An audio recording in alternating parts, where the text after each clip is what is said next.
All right, and welcome to another episode of the Jumping the Rail podcast here on the JTR Podcast Network. This is Mark Rebin coming to you from the Noodles position in Champaign, Illinois, joined as always by my buddy Minderz. Minderz, we've been ready for this one since about October. Yes.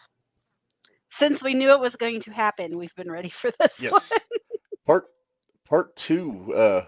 We're very excited. Justin Credible is going to be joining us here in about a half hour or so to continue with the conversation we started in October. Uh, I'll tell you, if you haven't heard that first interview, you should go check it out. There's some, it's a doozy. I think we It's can say interesting. Very it is interesting. interesting. Get some mental pictures you don't probably want necessarily, but I've You, you're I've taken one terrible, to Robin. torment Minderz. Yeah, he has. All right. Yes. We got lots to Got a talk lot to about. talk Where are we about though. starting tonight? So I want to start off with an epiphany that I just had today, Minderz, Okay. because okay, so we know the Young Bucks have been wearing the white suits with the blood on it and everything, Mm-hmm. and a lot of people have said that they think that they got the idea from Corny. Remember when the Midnight Express got Right. attacked by the original Midnight Express, the white suit variant that I believe you have somewhere. Yes, I do. Where is it? Oh, it's all the way over there. Okay. Yeah, the white suit variant. Okay, but I don't think that that's where they got the idea from Oh, no? because no, because as we both know, Jimmy Jacobs works in the office at AEW. I believe he works with creative. And I want to show you a picture from about 2007. Okay. That's Jimmy, I totally forgot white about suit. that. I My totally forgot friend, about that. I got a friend that was there. This was in Chicago, Oh, the yeah, beginning I've of the watched Age of the this. Fall. That you got Seth Rollins there with no shirt on. You got Necro Uh-huh. Butcher before he got nuts there on the right, and of course Jay Briscoe was the one hanging up from Uh-huh. the ladder match apparatus. Very graphic, probably the most graphic thing that Ring of Honor did for a long time. And then Jimmy would wear the suit after, like, on shows after that with the and it's still stained with Jay's blood on it. Ugh, And then there's a much less graphic, much less we'll say, graphic. coloring. But yeah, At this the point, they Bucks look like wearing the shit white suit with stones. the blood. Well, yeah, but I would not be surprised if Jimmy Jacobs gave them that idea. I wouldn't either now that you say that. Yeah, Totally AJ forgot says about Jimmy came that. to 0-1. Hey, Jimmy's a great guy. I met him a couple times on the Indies, and cool guy to talk to. I had questions, he answered them. Yeah. For those that may not remember, back in 2005, Jimmy actually worked a squash match with Eddie Guerrero on SmackDown. Wow. Got destroyed. This is after Eddie turned heel on Ray during the whole Dominic is my son angle. Dominic is a Where son. as we know, they dropped the ball not having Dominic hanging from the apparatus in the ladder match. Sure did. Sure did. But anyway, Hey, speaking of running the indies, how about we do this hmm, before we forget? what do you got? The Squared Circle Expo update. The Squared Circle Expo #4 at the Wyndham Hotel in Indianapolis. Very excited. And you said you had some new information, Minder, so I'm gonna turn it over We to you. we do. We have new information. Um, so far they've made more announcements. You'll have to let me Okay. know if you're excited about any of these. Okay. All right. So we have Brother Devon is coming to the Squared Circle, Yes. I'm hoping that means Bully Ray's not far behind. right? I Hopefully. think you're going to be excited about this one. I know you're Okay. an NWA guy. I am. But Bobby Fulton is coming to the Squared Circle. That's that is awesome. I love the Fantastics. Uh, I have to Uh, get a glittery vest for the occasion with the bow tie. you know what? I might have to wear my I Love Ref shirt because Mike Chioda is going to be there. Nice. There was a time when Kyoto had the best mullet in the WWF back in the early 90s. um, and one of my favorites from last year, and I'm excited she's going to be back again this year because we had a blast with her after this the big match that Squared Circle puts on Saturday. And that's Victoria. Hmm. She was so much fun at Yes. karaoke. Oh yeah, she was a ball. She was having time of her life. She was a blast. I think she Mustafa enjoyed my Ali. wife singing. She did. She did. Yes. Mustafa I'm Ali. That's a sorry. good. That's a heck of a pickup. Yep. Missa Kate. And I Okay. remember seeing her on that NWA pay-per-view that I watched just recently for the X Division Women's Championship. She was in Oh there. yes, yes, yes, yes. And we get Effie, which we'd already talked about Effie. Yes, but We when we talked about talk about Effie. Effie, he was only going to be there for the one night He on the is only Friday. going to be there for one night, Friday night only. I thought they said he was going to be Nope, there that both was nights now. Lawler. That was Lawler that you had me ask about. Gotcha. Um, But but guess who else is joining him now? well, I do know this, but I'll say the other half of the Bussy tag team, Alley Catch. Alley Catch. Yep. They've made another announcement for the Parade of Champions. Okay, And that is that's Trey the Saturday Lamar. show for the wrong. Yes. Trey Lamar versus Jake Christ. Okay, Jake Chris, heck of a talent in the Ohio area. Might know him from Mm-hmm. Impact. And then here are the ones that they just released within the past hour. Oh, Now, these I how don't know many are them. we up to now? How many are we up to now? Like 70 at Get least? guess We got to be at least. close. It seems like it's got to be right around there. So the one they just released an hour ago is Paul Burchill, which Okay. you had to explain to me who Paul Burchill was. Yes, Because I know I'm I in. may be the minority. I really liked the pirate gimmick in the mid 2000s from Paul on SmackDown. And then here's the one that I'm super excited about, and that's Kevin Okay. Thorne. Kevin Thorne Yes, is Kevin going to be Thorne. there. So excited. So we got Mordecai on the way. How So did you feel about the cool. Mordecai gimmick, Minderz? I loved it. But I'm a little dark and twisted. So, Oh, that's Burchell. Yeah, it's oh, Katie Lee, not his real sister, but yeah. yeah, Uh, I'm a little twisted, so I liked Mordecai. yeah, Kind of. he was Yeah. still really green when he was up there, but he Well, was supposed yeah. to be a feud for Taker, but it wound up not happening. Well, I could understand that, but yeah. So that's what they've announced so far. So that's where we're at with our Scored Circle Expo news. Very nice. We're very excited about it. And do you realize that's like only like 4 weeks away? I know. Where does the time go? 4 weeks. I'm so excited. 4 or 5 weeks. Yes. Yeah. They did say to where'd it go? Please be advised that the following tickets are now approaching very low numbers. Saturday single day admission, there's about 250 tickets left. Jeff Hardy concert live, less than 15 tickets left. And the SCX I Parade of figured that'd be a hot Champions. ticket.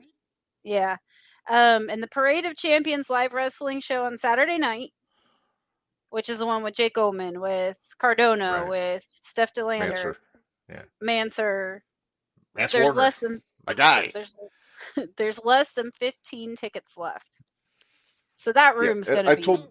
packed. Yeah. And Manders, I told you I'm making the hard pitch to Manser at the expo because we want to get him on the show. Yeah. I would Him like and to get Effie him. both. Yes. But yeah. I want to get Med Lord Dancer Crew on once. here, but Okay. Hey, if you can make it happen, Menders. But all right. probably the good thing is But if I that the get show we If I know get you're not Lord going to be Crew here for. on, yeah, you already have a guest, so I don't have to worry about that. Right. But yeah, Lord, if I get Lord Crew on, I got to get Aaron Williams on with him. We're gonna have to do a tag team because we gotta do Cincinnati's Most Wanted because I Well, love yeah. those guys. Just to pop AJ, you ought to try to get Count. What's his name from the Midwest? Ah, yes. I forget his. I always The forget his name. He's the Count the something. count that showed up to the wrestling show that he was Well, a hey, vampire. That was yeah, he's a count, of course. yeah, he was a vampire that had a sunburn. It was a little disturbing. He's an anomaly. But Yeah, that's interesting. Actually, if we got Merc on, I think we'd pop AJ more. ah, thank you, Noctis, Count Noctis. Noctis. Thank you, Thanks, Bari. Bari.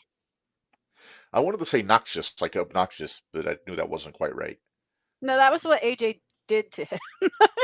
Because he started counting like the count. Yeah, the vampire with the farmer's tan. And in AJ's defense, I would have done the same thing if I was there. Oh, it was so fun. It was so fun. Good times, good times. Now, Well, where would you Minderz, like is there to go? anything Now else that we need to know? we got all the fun stuff out of the way. Now, where are we going? All right. Well, we have. I've got a little topic I wanted to discuss. We'll get this out of the way before our guest arrives. We still got some time. But I had a question that I wanted to run by you and also everybody in the chat because I want to get everybody's thoughts on this. Uh, so just a general question I came up with: who does Tony Khan need that can really help AEW? And I'm not just talking wrestlers. I'm talking across the board people that could contribute something that could really benefit the company. That's not, one of the Buckaroos college high school friends. I'm not gonna lie. When I first And read I this, have, I thought you said what, and I was gonna say he needs to grow a set, but I guess that's not gonna well, work. there is that. So um. So I have four names. I want to see who you say first because I want to see if there's any that we agree with. Well, I think he needs to start. This is the thing. I don't know if it's one. I thought about this, and I thought long and hard about this, and I couldn't come up with who's going to save Tony. I'm not sure it's savable. I feel like we're I'm watching not the gonna downfall of AEW right before our eyes. I'm not gonna go that far. I think it's gonna get to the point where Shad finally puts his foot down with the boy and says, "Hey, you gotta change your philosophies and start trying to make a profit." But let me run my. I got four names here. I'm gonna run them by you, Okay. see what you think. All right, Okay. number one, yeah, Fit Finley Yeah. Which he because I already want has, Fit. right? No, he Oh, doesn't have okay. Fit, but you bring Fit in to work backstage, book the women, because that was his specialty when he was an agent for WWE. Yeah. And everybody always says such great things about Fit and how good he was. And the boys Uh, aren't wrong in the chat right now. yeah, Bart, he doesn't trust anyone enough to let anyone help. He's naive is the main thing. Throw up Uh, AJ's comment there yeah, because AJ's got a he's point got a too. lot of He points. he already has who he's. Yeah, I mean these are people like to talk to like Tony directly that he should be listening to.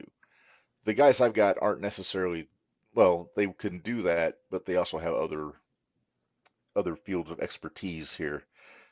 So Fitz my first name.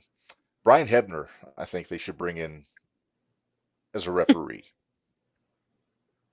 Is he going to teach because the Lord corpse knows ref how they to need ref? and Aubrey to not ham it All of up them, please. incessantly while Yeah. she's. Paul Turner's okay. Rimsburg's okay. Yeah. Aubrey and Rick Knox are the issue. Yes. Now, is that because I think that's because they want to be just as popular as the wrestlers. And that's not going to happen. That's not what a ref is there for. I'm sorry. No, the best compliment you can pay a referee is that you don't notice the referee. Exactly. Same thing But with then what referees in football, umpires, across the whole realm of sport. are the Bucks going to do if something happened to Rick Knox? Oh, nothing's going to happen. Rick Knox is Teflon. They're not. He's not going to get fired. The Bucks won't allow it.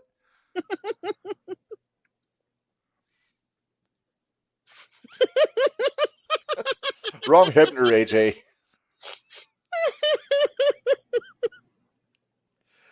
Oh, I would. Oh, I you won't got lie. me I'd with pop Fit if they Take. tried to pull this. You about got a I spit can say take.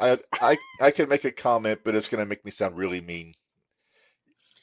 So Hebner, okay, Uh, AJ says Hebner will just make Rick Knox get plastic surgery to look like Aubrey Ed to pull a switcheroo on a Jericho match. do I dare make my Oh comment my that's gonna make me sound like a real asshole? Go ahead. They don't need plastic surgery. They can just get her one of those rubber horse masks you get at the Halloween store and put it on Knox. And We're damn it, so Corny. mean. We're so Corny's a bad mean. influence. He is, and we both I may listened need to to his show take. today, so we could be in big trouble. I I'm a little salty. Uh, Wait, a little salty at Corny? Or a no, little no, salty just with Corny? with. I Okay. sometimes I get when There's you some things talk about he says that I don't agree with. There are some things he says that sometimes, I don't yeah, agree with. yeah. Especially when you start talking about His the general women's attitude division. toward the ladies, yeah, Yes. But then yeah. there's other times that I'm like, damn it, he's got a point. Mhm.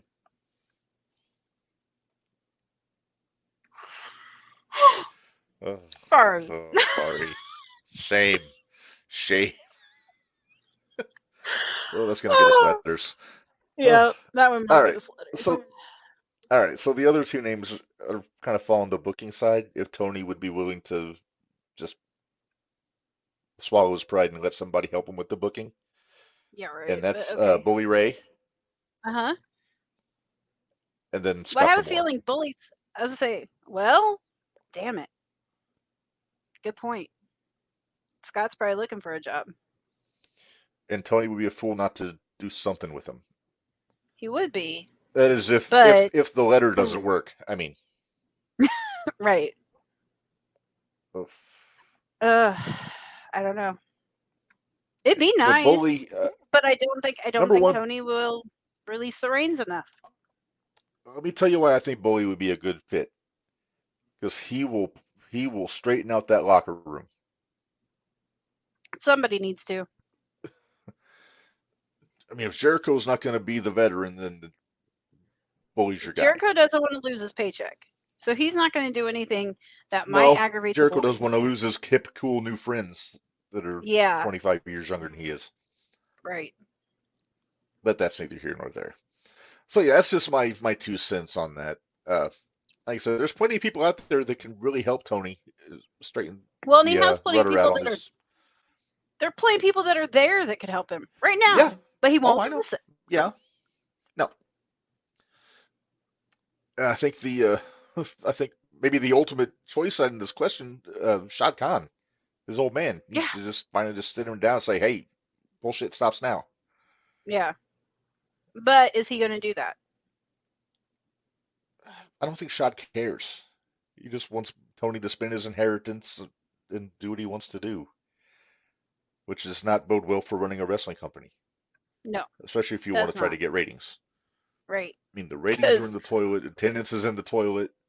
oh, They got they're all the talent in bad. the world. Mm-hmm. I mean, outside of there's some of the names that we kind of I don't want to say crap on because that might be too soon, but Well, but here's the it's thing. Even if we crap on them, if they had somebody in the locker room that was willing to work with them, teach. show them what they're doing wrong, Yeah, but they have but to be they willing have to those listen. people, but they have to listen. Yep, They have to listen. that's the big thing. There's some out there that will listen. Pillman Jr. said he would listen when guys would talk to him when he Well, was and back obviously there. he will because now he's in NXT. I think Darby would listen. I mean, he's been hanging around Sting for 4 or 5 I years, so was gonna say, I think Darby is listening because the more I watch yeah. Darby, I That still promo think was he's in. fire. That he was That was so good. That promo was if so AW good. Barry says if Oh, AEW were worried about a profit, I bet it would be a different situation. Hey, that's kind of the knock on Jerry Jones for you football fans. It seems I think he has said before he doesn't care about championships. He just wants to turn a profit. It's kind of the opposite, yeah. where and yeah, it's just Tony wants to not that play with Tony. his action figures and move on. I can relate to this metaphor, AJ. The cons have more money than I have cat hair on my furniture. Me too. Shit, cat hair on my desk. There's, turning a profit will never be a concern. That's true. Yeah, they got more money than all the gods in the universe right now. But at what point But do you just say enough is enough? at some point, does Shad step in just to try to salvage Tony's reputation more than anything? I Because don't Tony's know. kind of a joke right now among not just wrestling like audiences, but like sports. Look at what's going on with this football team. Look at what's going on with this soccer team.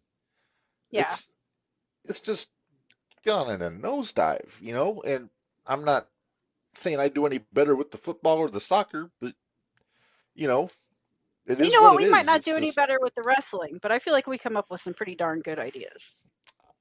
we do, and we've been heard in some instances. So we think. So we think we've been heard. We're hoping, I like to think but so. we like to think so. Yes. Well, you brought it up earlier. Why don't we move into the Darby getting the Cody chance last week? Oh Because yeah. So that was fire. I was so proud of yes, Darby. Darby. How do you think Tony was mad when the fans started chanting Cody's name on his television? Oh, I'm sure he Or do you think was. it just made him nervous? Probably a little bit of both. I can't imagine the Bucks were happy. I don't care if the Bucks are happy. Well, me either. Because now they're doing what they should have done. They should have done this if they were going to pull this crap and let Punk actually answer them, in my opinion. But now they're like, oh, he can't hurt us, so we're going to go off and be the snide little backstabbing jackasses that we are. Mm-hmm. Sorry, that's my 2 Yeah, cents. yeah. I think the Bucks are Tony's worst enemy at this point. Again, Tony needs to grow a set. And I think it would be a totally different, but I don't think he will. He likes his friends too much. No, because Did nobody you hear tells though him how? when he's. Go ahead. I say nobody. He's surrounded by yes men in the locker Yes. room. It seems like at least the people that he listens Yes. to are yes men. Yes. Crap. They're yes men. Yes, man. That are going to find people. Literally, Danielson's back there. Yeah, I know. But So yeah, that. I do have a But question though. So the Bucks are fining everyone, fining for not calling them Metellus and Nick Thew, but technically Danielson is the one that does the fining. So, what is there a point where he joins in with the fining, or is he going to be the baby face that goes up against the Bucks? I don't Or is know. this Darby exposed the company and it was the greatest thing Mr. Allen has done? It was right up there with. Remember the AJ Lee promo back in the day when she went off on all the Yeah. all the girls in the ring?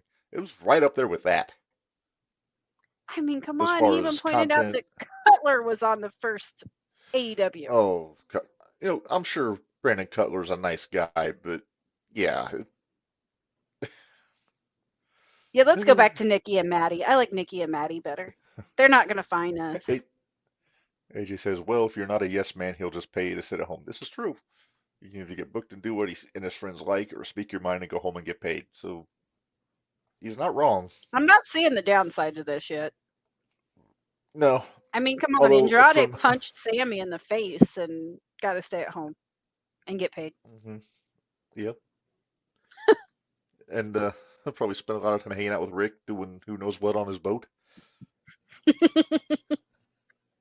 I'm not asking questions. I don't want to know what happens. Eating some wings. Yeah. God, I hope not. I'm a nice guy too, but you don't want me in the ring on national television either. That's yeah. true. AJ, we think the world of you. We're hesitant to put you on a live podcast sometimes once we know you get juiced up. Yep. You have a nice pushy spot in the comments. Yeah, we like you in the comments. Something comes up.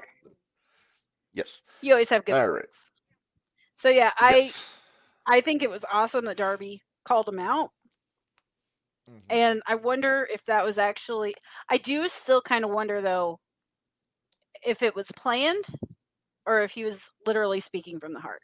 It sounded like he was speaking from the heart, honestly. Yeah, But spoke like a guy who knows he's going to be climbing Mount Everest in a few months, and yeah, he's he's not had to going to be deal with this around shit for a for a while. while. So yeah, I I hope don't have that's to not deal why with they dropped the belts to children. the Bucks at the pay-per-view.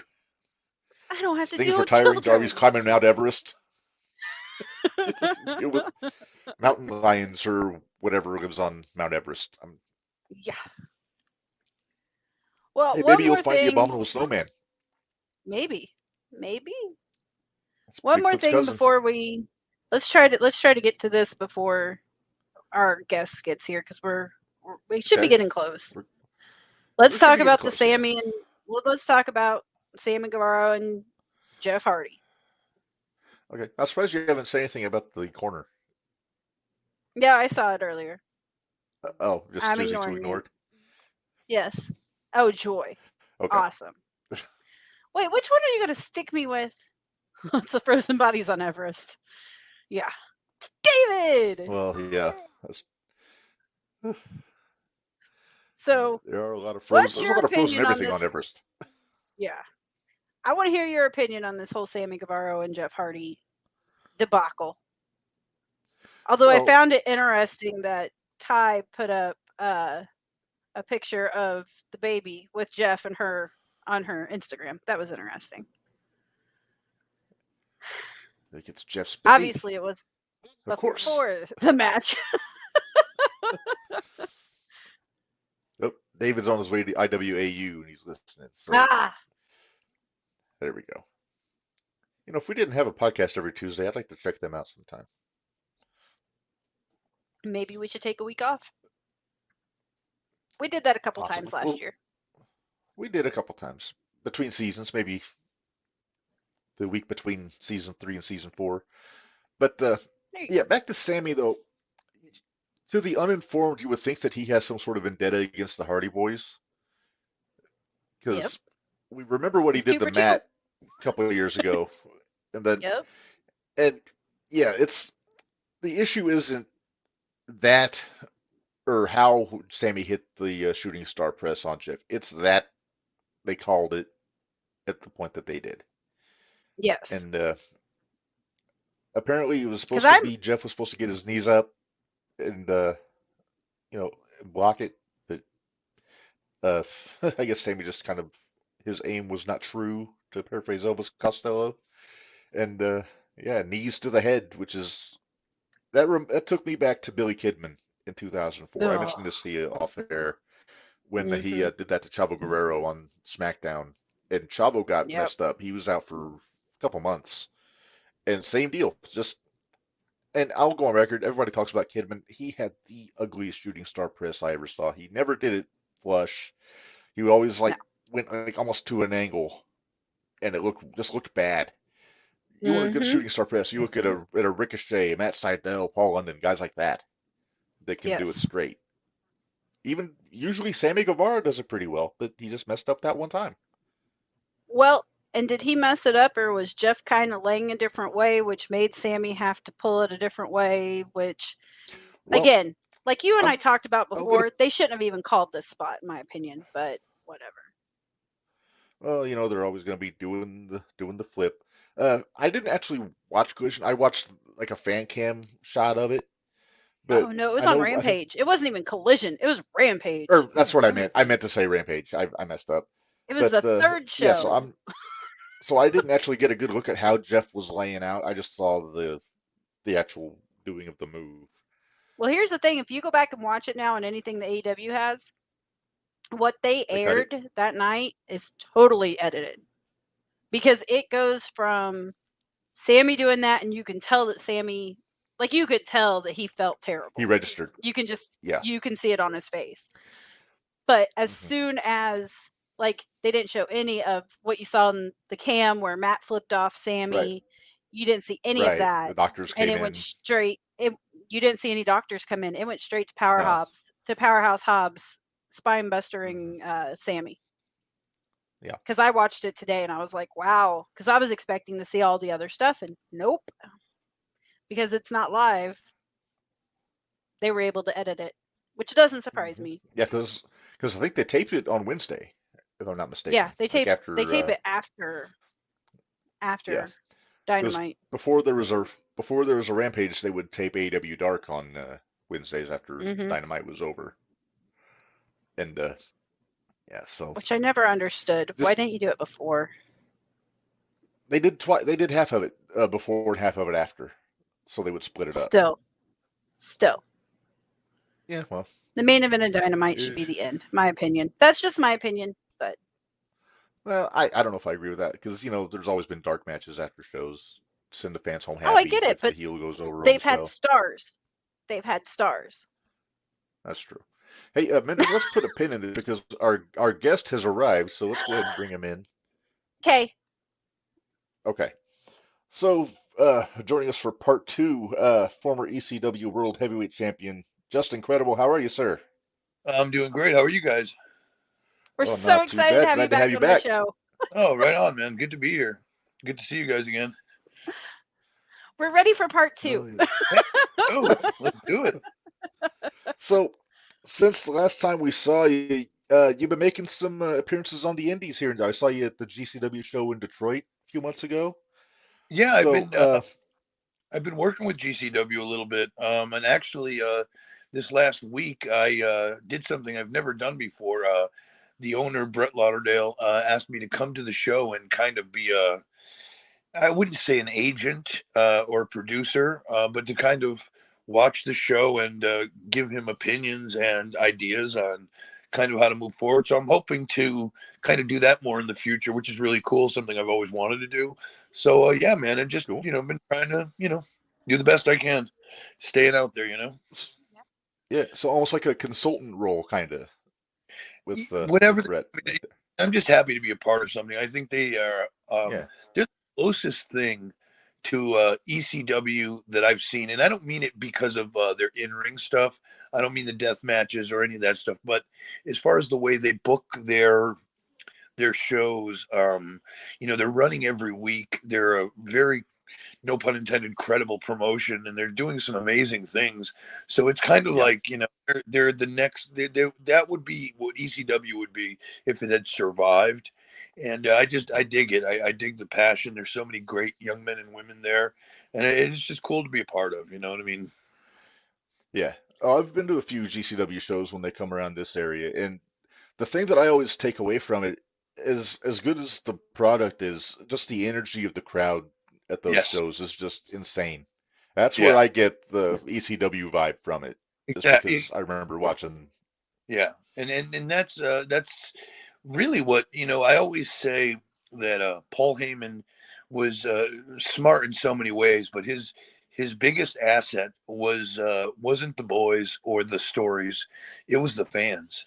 The fans really were the ones who were like so amazing. Like they were almost the stars of the show. If you really go back to even the Hammerstein Ballroom for like the WWE's 2005 one night stand and all that, the crowd was the star. You know what I mean? The fans, the passion. So yeah, man, I totally get it, dude, and you're 100% right. Yeah. Oh, I love that one night stand pay-per-view. I was always curious. That show started with Storm against Jericho. I think they billed it as Lance's last match. I don't. It wasn't. I know he's worked since then. But you make the run in with the cane and help Lance win. Was there ever a discussion to have give you a match on that show, or was it just always going to be the run in? Yeah, it's there was never a discussion about me having a match, and I always wondered why. I don't know if it was just the way it all worked out, or Mhm. I mean, I remember in 2002, 2003, kind of going through my own issues with drugs and alcohol and stuff like that. So I'm wondering if they were nervous that I would not be ready for a Yeah. match pay per view, which I would have been. But again, I digress. That's just me thinking that. I don't know for sure. But yeah, but it ended up working out, and we ended up making an appearance at the in the main event as well, where we both Yes. had a little run in at the end. But it was, dude, it was just cool to be part of it. It was a great show, and it was one of the best shows and most monumental shows. Oh man. Yeah, Like so good. it was so different than anything else that at the time that people have seen. So it was a super cool moment. Yeah, I think I heard Dreamer actually booked that show. It wasn't Vince. I think they just let Oh yeah, it had to Tommy be and Dreamer. Heyman. Yeah, it had to be Dreamer for sure. Yeah, it was definitely had Tommy's fingerprints on it for sure. Yeah, yeah. Speaking of, I don't know how much you're keeping up on the news lately. I don't know if you heard Scott D'Amore got removed at TNA as Yes. president, had to create him, all that. And it sounds like Tommy is actually taking a little bit more of a role in the creative going forward with a couple other people involved. How how do you feel he's going to do with that TNA roster if he is the head of creative? I mean, I think he'll do great. I think Tommy is always, he's got such a mind for it, and so not just a mind for it. He's got a really good sense of what's happening around in the business. What's happening. So I mean, if anybody knows, he would. I would like to know why Scott D'Amore got let go. Me too. That's a bigger question for me. Mm-hmm. Yeah, because You know, I don't think any, he was doing anything wrong, really. what happened? We're I not said, I sure he don't was think he doing was doing anything anything wrong wrong. necessarily. I mean, They they just really were on an upswing. wow, Well, that's wild. I had heard that he was wanting to buy the company. Yeah, at some time I heard. So Well, so maybe they're just yeah, you never know, but it's crazy. And that's the thing that sucks about wrestling is you never as secure as you think you may be. yeah. At the point you never really are, you know, Yeah, which is it's shitty, but yeah. Yeah. yeah, yeah. One of the So things that oh, go ahead, Minderz. are you, Reb? I'm gonna let you toot your horn a little bit. Are you gonna tell Justin about Tommy Dreamer giving you a shout out on your messenger the other day about your booking? Oh yeah, I yeah, I'm a regular listener to Busted Open, so Tommy does several days during the week on there, and sometimes when I'm at work, I can't call in because of my job. So if I have a free moment, I'll send a message on Twitter or something, just if I have a snarky comment or an idea or something. And I don't know how familiar you are with Georgia Championship Wrestling from the early '80s, but I told Tommy I think that Jey Uso needs to do the Ole Anderson heel turn when he turned on Dusty Rhodes in 1980, which was like Mm, a year-long build, and then yeah, all of his friends like couldn't trust Ole, so he had to get everybody to get on his side. And then eventually, as soon as they did, they just dropped the hammer on Dusty in the cage, riots, yeah, everything. And I told Tom, I was like, I think they need to do that with Jay, get him back in the bloodline. And he told me that was a good idea. So I'll take that for what it is. Is that's the yeah. mark. Hey, it works for me too. Wouldn't mind seeing that at all. Yeah, I'd like to see them maybe do. I know they won't do it, but I want to see them do a cage match at Mania, Roman and Cody, to keep the bloodline out, and Yeah, then after the match is over, say Cody wins, and then bloodline comes in the ring. They start beating on Cody. Then here comes Rollins, here comes Jay, and they have the face off, and then Jay just bam, super kick to Rollins, lock the cage. You're not going to get a riot anymore, but I think no, that would be for a very, very hot crowd for that if that was to yeah, happen. yeah, for sure, for sure. Is there any news on what Rock is going to be doing? Because I haven't watched. Uh, right now he cut a promo with He's the Bloodline siding on with Friday. Roman. I'm Oh, not Right. buying it. But I'm not buying it. there's rumors there's rumors that they might do a tag match on night one, Roman and Rock against Rollins and Cody, and then do the title okay. matches on night two. But they haven't said that for sure. That's just the rumor that's going around. But yeah, they're That- just I think they're kind of feeling it out at this point. yeah, I wouldn't be against that. I think that would be kind of cool because you don't normally see somebody, almost working night one and then like do an angle leading into night two. So yeah, that would be pretty cool for sure. Yeah, that kind of gives me a vibe like New Japan does. Like if they do a, say during the G1, they would have like on the nights when one block isn't wrestling, they would be in tag matches the night Yes, before they would wrestle the guy, which it right. kind of falls in the. But yeah, everything. There's a lot of stuff still very much up in the air about WrestleMania.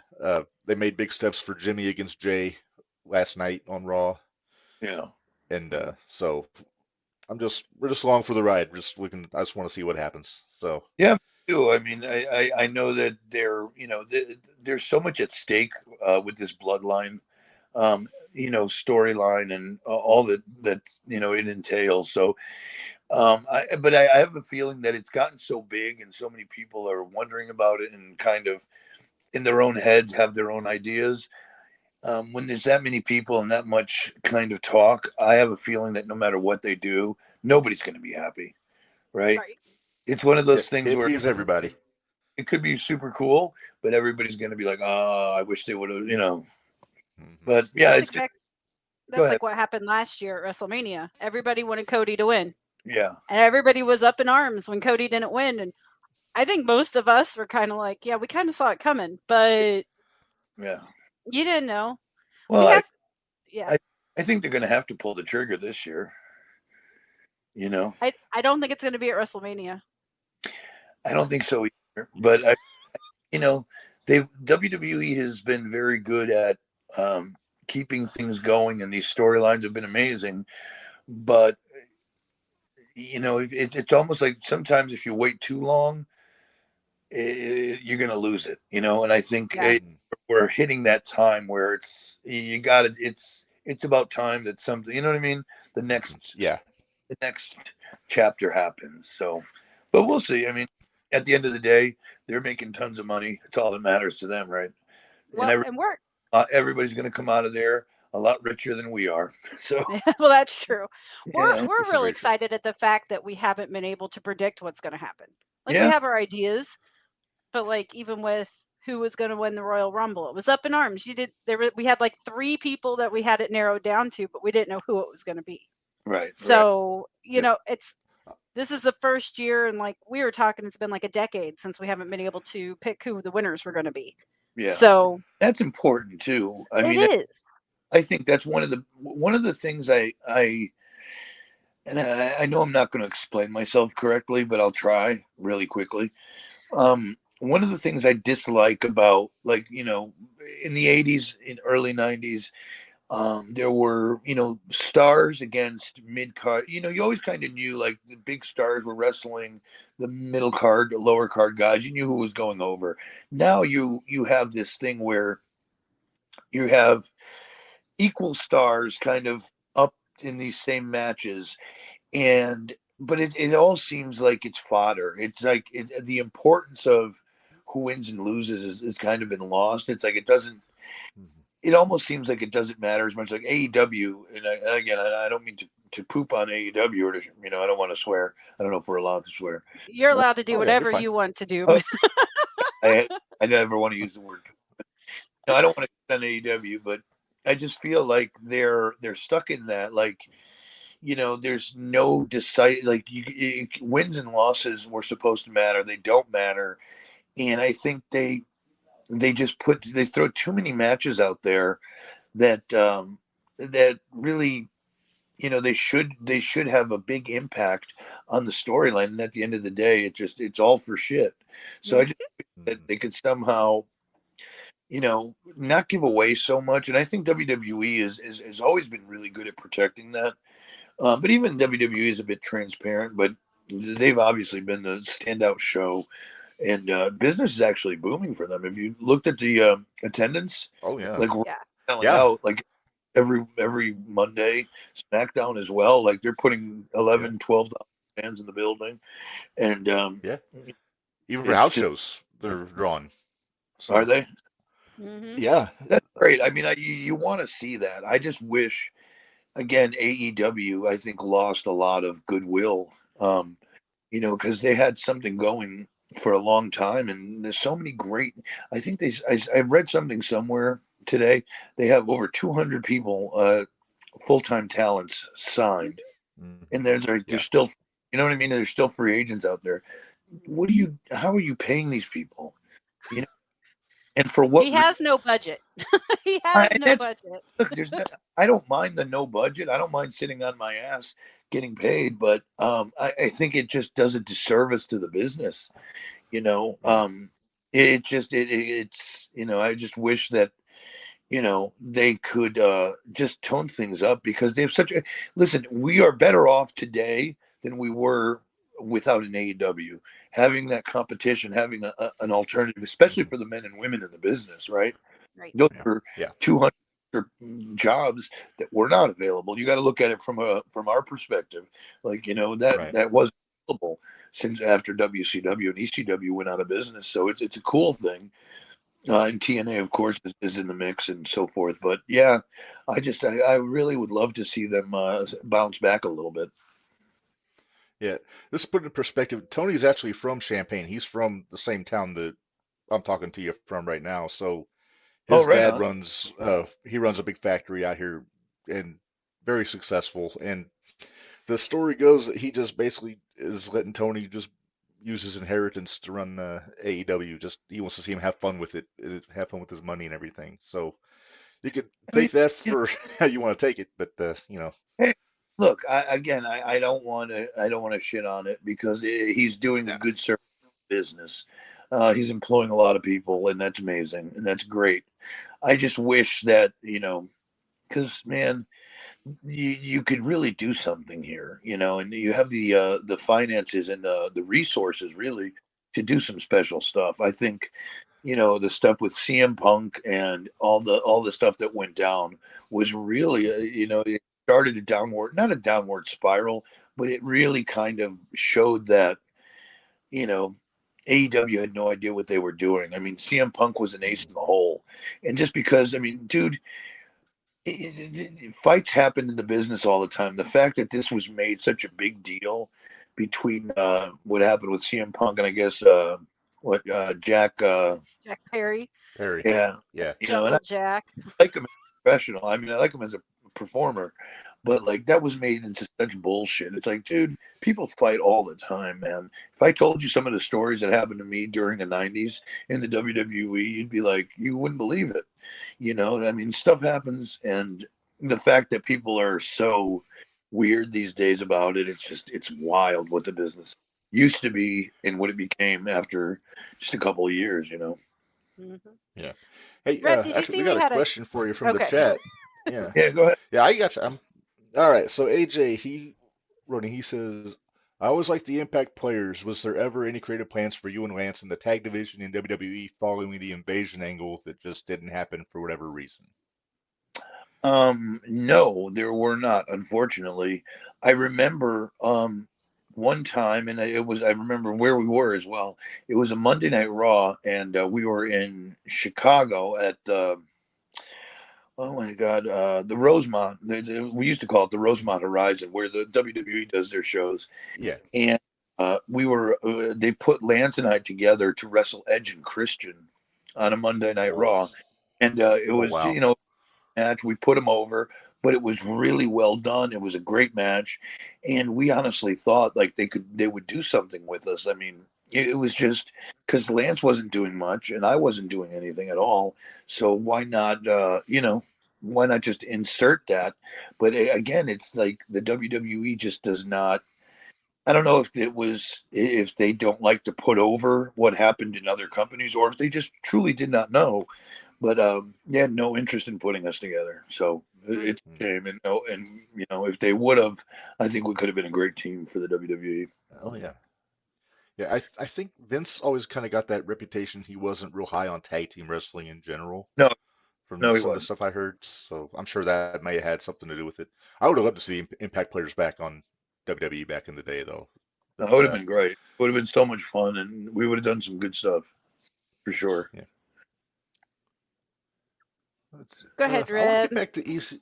I want to get back to ECW a little bit here. There was a run. Oh, hang on. What do we got? We got another Oh, we question. got another question for you. Barry's wanting to know, how was your time with Albert and X Pac, the old X Factor stable It back in was the day? really enjoyed it. I thought, again, and it's going to be a similar answer to the Impact Players thing. When we were brought in, we were supposed to feud originally with the Hardys for the tag team titles. And I remember the first program we had when I debuted and we teamed together and did X Factor with Pac and Albert. We were supposed to, just start right away with the Hardys, but instead it became, I think we did the Dudleys. We actually did a pay-per-view. It was like me, Pac, and Albert against Bubba, Devon, and Spike. We beat them I at the remember. pay. Yep.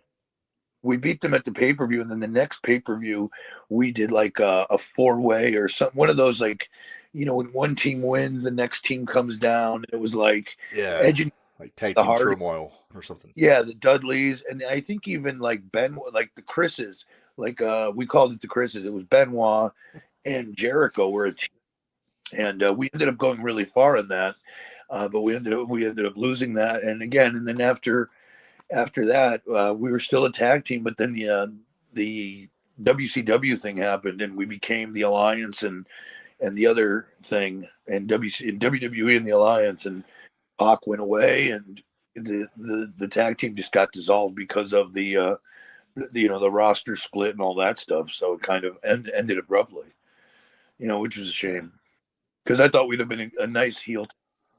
Yeah. Yeah. There was always a part of me that wished that they would have kept ECW and WCW separate during that invasion angle instead of putting everybody into the same crew. Yeah, because it was two very opposite things. When WCW went under and Vince acquired them, they were looked upon as, it was just like the remnants of something that used to be. ECW was very different. It was almost like, we still had heat, we still had positive. People looked at us positively, but we just didn't have, it was more of a financial thing, where WCW just kind of was the shits. If you remember the end of WCW and the creative. Oh, I do. We do.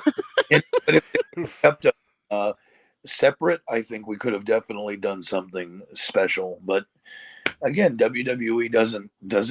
They never really want to give they never want to give the fans what they really want, and it bothers me, because like, that would have made them so much more money if they would have kept ECW and WCW separate. You could have had three rival promotions. Hell, you could have had Monday Night Raw be WWE on Monday. WCW, you could have given them a show on a Thursday night, which was, I think, when SmackDown was on back then, and then given ECW something on a Saturday night, and kept everybody separate. And then once or twice a year, have a Super Bowl of wrestling at a WrestleMania or whatever, or even have your own pay-per-view. But they just can't help themselves. You know what I mean? Survivor Series would have been a good one. Right. Absolutely. Yeah. And also, just as far as money goes, I mean, you guys were just sold merchandise out the nose on the, if you guys were still into ECW merch and all that. Did we lose him? Hang on. Okay. All right. Well, let's to avoid dead air. We'll give him a few minutes. We lost. Yeah, we'll give him a second here to. I'll tell you what we'll do. Why don't we pay bills while we're waiting on him to come back in? Okay, that sounds great. Get that. Okay. All right. Let's do that.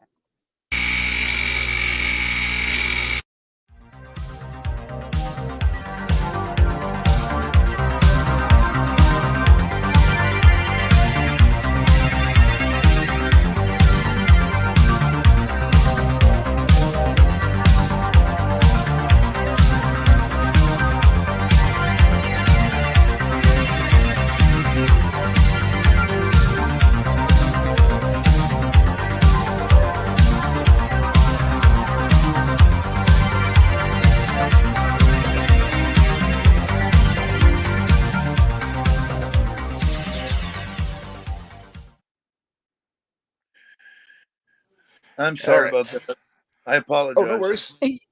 You're fine. We went ahead and paid our bills. Sorry about that. Oh, you're good. Like I said, not the first time that's happened. So It's all good. Uh, I wanted to get back into ECW here for a bit because I remember kind of the feud that didn't really get to flesh out was the one you had with Rob Van Dam in '99 Yeah, for the yeah, TV title. I remember the build up. You had the tag match Impact players against Van Dam and Jerry Lynn on the pay-per-view, which was awesome. But why did you never really did the one-on-one run like to its fullest? well, Any idea what why? Paul? Yeah, no, yeah, I do absolutely. Paul Heyman had, for a very long time, gone through great lengths to make sure that Rob and I never touched. He wanted to do something special. He wanted to like really build on this as like, Rob being the big star, the baby face, Mr. ECW. Really, he was the most over by far. So good, so talented, and I was, the biggest heel they had. They didn't want to just jump into it. They wanted to really take their time and build. And unfortunately, um, even in that match you mentioned in '99, if you go back and watch it, I just remember this because I know what I was told that Van Dam and I never touched in that match purposefully. Right. Lance did all the work with Rob. I did most of the work with Jerry, but never Rob and I actually touched. So the whole thing was to save it for a big payday someday, a big payoff of an angle. But unfortunately, it just we didn't have time. Yeah. The business just was what it was. Yeah. I remember that match because I remember hearing the crowd when there even was just the idea that you guys would make contact, Yeah, and just the crowd was hot for it for sure. yeah, for It always sure. Yeah, surprised it always surprised me that Paul waited as long as he did to put Van Dam in a world title situation. I mean, yeah. I know he Well, was doing the TV title for 2 years. that was supposed to be the deal. I was supposed to have the world title, and Rob was supposed to beat me for the world title. And kind of unify the TV and the world, or whatever. Hmm. However, they would have played that out. He would have been double champion. But yeah, that was Right. originally what was, because I had the belt until I think October. Jerry beat me in 2000, and then we closed Hmm. shortly after. But Rob was supposed to take it from me, and Yeah. that would have been the thing. Yeah. Yeah. Would the broken ankle have been a big reason of why that didn't happen? Because I know he got hurt in 2000 when he had to give up the TV title. Was that just Did that just throw a monkey wrench into Paul's plan I don't for think the I don't future think it going? did. No, I don't think. The only reason I don't, and again, I don't know for sure. This is just how I see it. I don't think so because I won the. I think I won the belt. I got to say May of 2000. So it really Hmm. didn't. I didn't. I think he wanted me to have it leading into 2001 if all would have been healthy with the company. So yeah, I don't think that had anything to do with it. I just think that it sucked that happened. But I think Paul wanted me to have the belt for a little bit, and then eventually in 2001, probably early 2001, give it over to Rob. Okay. We got a guy in the comment, Wild Screenwriter. He's a newcomer, so welcome. He said RVD's TV title reign got over and elevated it to higher status, similar to what Gunther has done today with the IC title, which Oh not yeah, wrong. yeah. I would Yeah. argue. I mean, even argue that the TV title was more important than the world title. And I'm not trying to diss my own run, but you could argue that because Rob was the biggest star we had in the company. Although I Right. was the world champion, he had more steam. So you could even argue that the TV title was more important. But yeah, absolutely, for sure. Yeah. Well, that even goes back to when Taz had it before Rob uh, That's right. That's right. in Yep. that '97, early '98. Yep. But yeah. So so Minderz wanted me to ask you this. We're we're allowed the occasional nerd question on the show. I did the same thing with Barry Horowitz. I've always wondered, do you still have the Aldo Montoya mask? I do. I do. As a matter of fact, Oh, I looked over to the side. It's somewhere on the floor here because I had to do a promo with it for an action figure I oh have wow. coming out. So Oh, yeah, it's hold on, Yay! hold on, hold on. I'm gonna get back at it. Let me see. Pull it out here. Hold on. I don't want to. Shit. Hold on. All right, I can't find it right now. It's sorry. Fine. Sorry for the false finish. It's fine. But yes, no, you're good. I do still have it. Yes. Well, we actually have one of your buddies coming up that's going to be on our show here in a couple weeks too. Oh, who's that? Yeah. The second week of April, we're gonna have Jason on with us. Jason Knight, Oh, right. sexiest man on earth. So. Oh, he's a trip. He's a very cool interview. We're looking forward to that one. For sure. We're very much looking forward to that. Right on. We had Jack Victory on a month or so ago?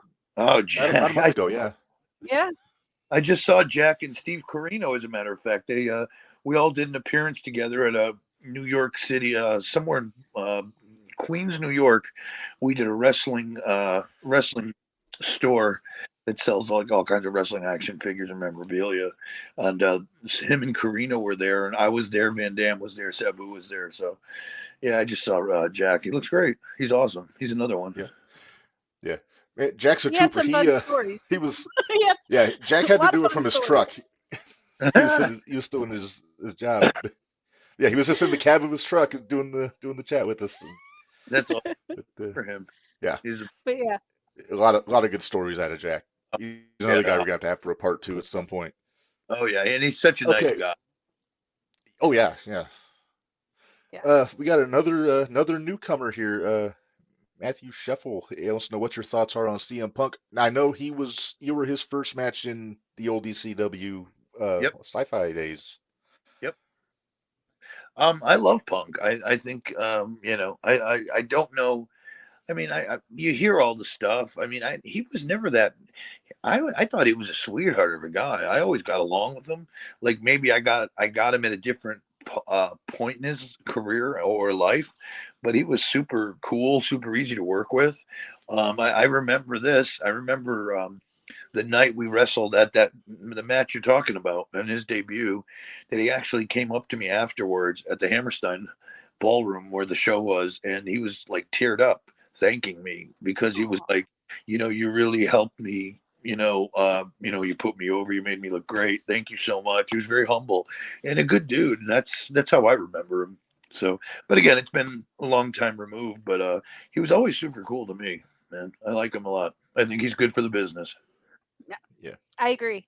Yeah. I agree. Yeah. He just got tired of working with children.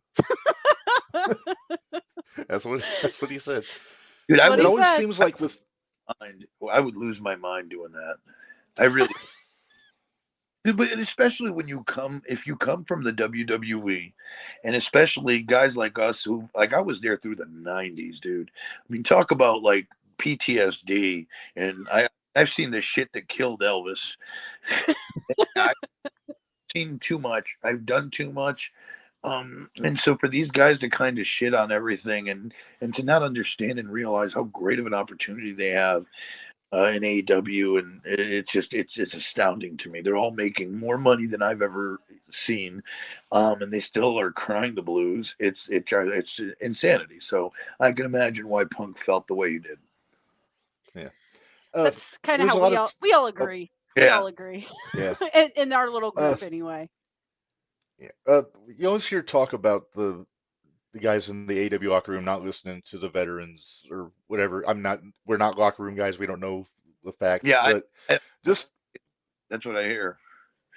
Yeah, but you were just in the GCW. You were talking about that at the start of the chat. How's the talent in the locker room to work with, like to interact with? They're great. They're very again. It's I can't compare it to an AEW because, again, I've never been there and I've never met a lot of these men and women that work there. But these kids are all super, super nice and very humble and just wanting to, hey, could you watch my match and, stuff like that. So everybody was always really, really welcoming and nice. So, again, I think it's more of an internal thing. I think it comes more down to guys that are getting paid a lot of money, big 6-figure deals, that have never done anything in their careers and think this is like how it's done. They're, you know what I mean? And the fact that Or, the fact that like guys like Goldust are there, Dustin Rhodes, Jerry Lynn, so many guys, and like you're not listening to those guys. That's, to me, that's the biggest faux pas you could do. Like, it's just, you don't have to you don't have to do what they say, but at least entertain and try to understand that everyone's here to help you. And it just feels very, just, I don't want to say the millennial kind of thing, but it's like they're just different animals than our generation was. And I guess it shows in the way they do business. One of my biggest things, I want to see the guys that are in the locker room now with the things that we've heard. Sure. I want to see if they would have survived in the 90s. Oh, God. I don't think they would have. Even myself. I mean, look, I mean, there were things that were done and things I had to endure that would make most people, like even myself, like I don't know how I made it. Seriously, like I wanted to cry most nights and like go home. It was brutal, dude. They would rib you, and do horrible things, things that actually shouldn't be done. And I'm being funny, but like they were just mean to you though, and they made you earn your keep. So I could not imagine anybody like, in some ways I'm glad that doesn't exist anymore, but I understand why it exists, because it made you appreciate what you had, even though it was kind of rough. And I don't know if I would do that or do that to another person today, but I could see why it was done. It was like, if you're going to do this, and if you're going to, we made this territory and this business for you. Now you're going to reap the rewards. We got to make sure you respect us. And it was just, it was that old mentality. You know what I mean? Did you ever have to go before Judge Taker? Oh, I did Wrestler's Court. Oh yeah. And I'll tell you, and it was not. It was because I took Lex Luger's girlfriend on a Germany tour. She went home with me instead of him, and then I got a lot of heat for that. So I had to go before Wrestler's Court for that one. But I wasn't married. I was a single man. So right. But anyways, Minderz, yeah. Do I dare mention that to Luger when we see him at the Square Circle Expo? No. Dude, you can't totally. He probably won't remember, but that's okay. He probably won't, honestly. It was 25, 30 years ago, so probably not. We're pretty stoked. I think before we told you we went to a Squared Circle Expo. They're going to have one of those again coming up here in a couple weeks, into March, over at Indianapolis, and Mikey Ripwreck is one of the guys that are going to be there, and we're so stoked. Shane's going to be there again. Oh, nice. Devon's going to be there. There's like 70 people that are going to be there. Bobby Fulton. Wow. So we're pretty group, stoked. Yeah. Mikey's the best. You'll love Mikey. Funny as hell. Yeah. Reb, that's one we should try to get on the show. I bet you we could do it. Yeah, absolutely. There's always a shot. I mean, we got an impressive list of ECW talent. We've had Fonzie on, we've had Jack Victory on, Gavin Jason on, of course, next month. Justin twice. I mean, worst thing you can do is say no, right? Justin twice, exactly. That's good. Like I said, worst thing you can do is say no. So, Tajiri might be a challenge if we ask Tajiri, because even Japanese isn't so good. Were you going to throw up that one question from Wild Screenwriter there? How would Justin have booked his WWE run in 2001 differently? Oh, geez. I don't know. I would just start as the only way I would have booked it differently is just for us to. I would have booked it again. The roster was so full. I mean, you had Stone Cold Steve Austin, you had The Rock, you had Triple H, you had Undertaker, you had everybody. So it certainly would not have been a singles. Again, the WWE had the right thing in mind of booking me as a tag with X-Pac. I would have just booked us as a much stronger team right off the bat, and kind of made us the number one contenders right away, and given us a tag team title run. Other than that, I don't think I would change it, because, there's no way Just Incredible could really hang in there at that time without a year's worth of push. Without, you can't hang with The Rock the way he was at that time, or Stone Cold, or The Undertaker, or Triple H, or all those other guys coming up. It was just so stacked. So the tag team route would have been the best way. Right. What else do we have? Oh. Well, we got another one. We kind of covered. Man, he's keeping us busy here. He is. We kind of touched on this earlier. He's asking, do you feel like Albert added much to the group? I think we kind of covered that when we were talking about X Factor earlier. I don't think he did. I think he meant to. The meaning for Albert was kind of to be like the Kevin Nash of the group. Like he was supposed to, like we were two smaller guys. Even though like I was 225, 230, Pac was 220. Nowadays, like we're heavyweights compared to the guys that are in AEW. They're like 150. Jeez. But anyway, so Albert was supposed to be like our bodyguard and our heater. He's supposed to be like the Nash. But unfortunately, and I love Matt Bloom. He's a great dude. Still has a job with the office, I think. But that being said, he just never had the charisma. I thought the look was distracting with all the stuff, and he didn't. The piercings kind of away from what we were. I don't know. It just didn't mesh the way I would have liked it. Although he was a great dude and I loved working, but it just didn't work. Yeah. Hey, Reb, I'm going to say something. Wild screenwriter, keep the questions coming. Keep the questions coming. Dude. Don't apologize for it, because no sorries here. No sorries here. It's all good. No. He's just more questions, one of his the better. favorite wrestlers. So. Oh, thank you, brother. I appreciate you calling into the program. Thank you for listening. Yeah. Heck yeah. But all right. Well, so aside from doing the GCW stuff, do you got anything else coming up that you want to get out there? Not really. I'm just I'm booked quite a bit. I don't have anything. I'm half punch drunk all the time, but I don't have anything written that I could like kind of say the dates. But I'm booked all the way up to WrestleMania weekend. Stuff I'm doing at WrestleMania weekend in Philadelphia. So just kind of just follow both on Twitter and Instagram at PJ Polacco. Kind of keep everybody up to date on that, and that's pretty much it, dude. Keeping it kind of simple. These days. Make sure you let us know when those action figures come out. I definitely will. Yes. Yeah, absolutely. Looking forward to it. They're going to be really cool, for sure. Yeah. Yes. Well, we really appreciate you coming back on for a second go around with us. Yeah, just might have to have a third. Have to do a part Who knows? 3. Well, we might have to do part 3. I'd love to. Anytime you guys, I'm always here. All right. So, sounds great. Thanks, Justin. We appreciate it so much. Hopefully, we can get you to one of these conventions around here. We can actually get a chance to meet up face to face. But that'd be. Yeah. Until then, I mean, we're doing the chat here. So anytime, if you got something you want to plug or something, just let me know. We'll get you back on. Follow me on Twitter at PJ Polacco. All right. We do our best. All right. Yes. Thank you. Hate you. Bye-bye. Bye-bye. Yeah. Bye. I always love it when he's not disappointed, does he? No, he never does. He's got good stories. He always has good takes on the business. He does. He has the mask. You got me to ask him about the Aldo mask. He has it in his house. I know. I'll have to send him a message and see if we can't get a picture of him with the mask so we can put it.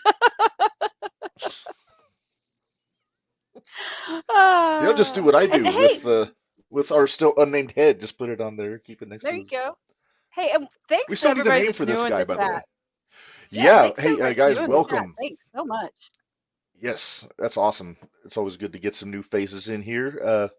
If you're watching live, it does drop on podcast on Apple, Spotify, Audible on Thursday mornings at 6:05 Central Time.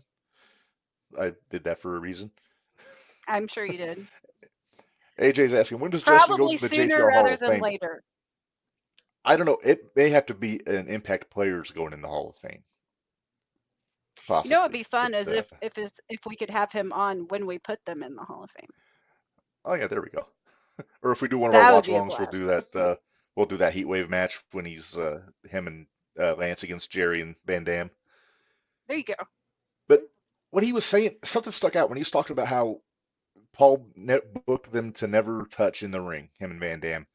That's very similar to what he did with Taz and Sabu going into Barely Legal, because they went Yeah. like a year without making any contact in the ring, and then that match was just so good at the pay-per-view But when that they never finally happens did. anymore. It's so frustrating.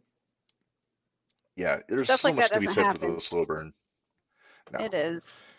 Oh my goodness. So we But put a pin in it. Where did we put a pin in it? Do you remember? where did we? I think we were about to talk about the AEW CMLL situation because that got a little bit of attention in the on the dirt sheets and in the wrestling news Got a sources little attention from the boys in because the back.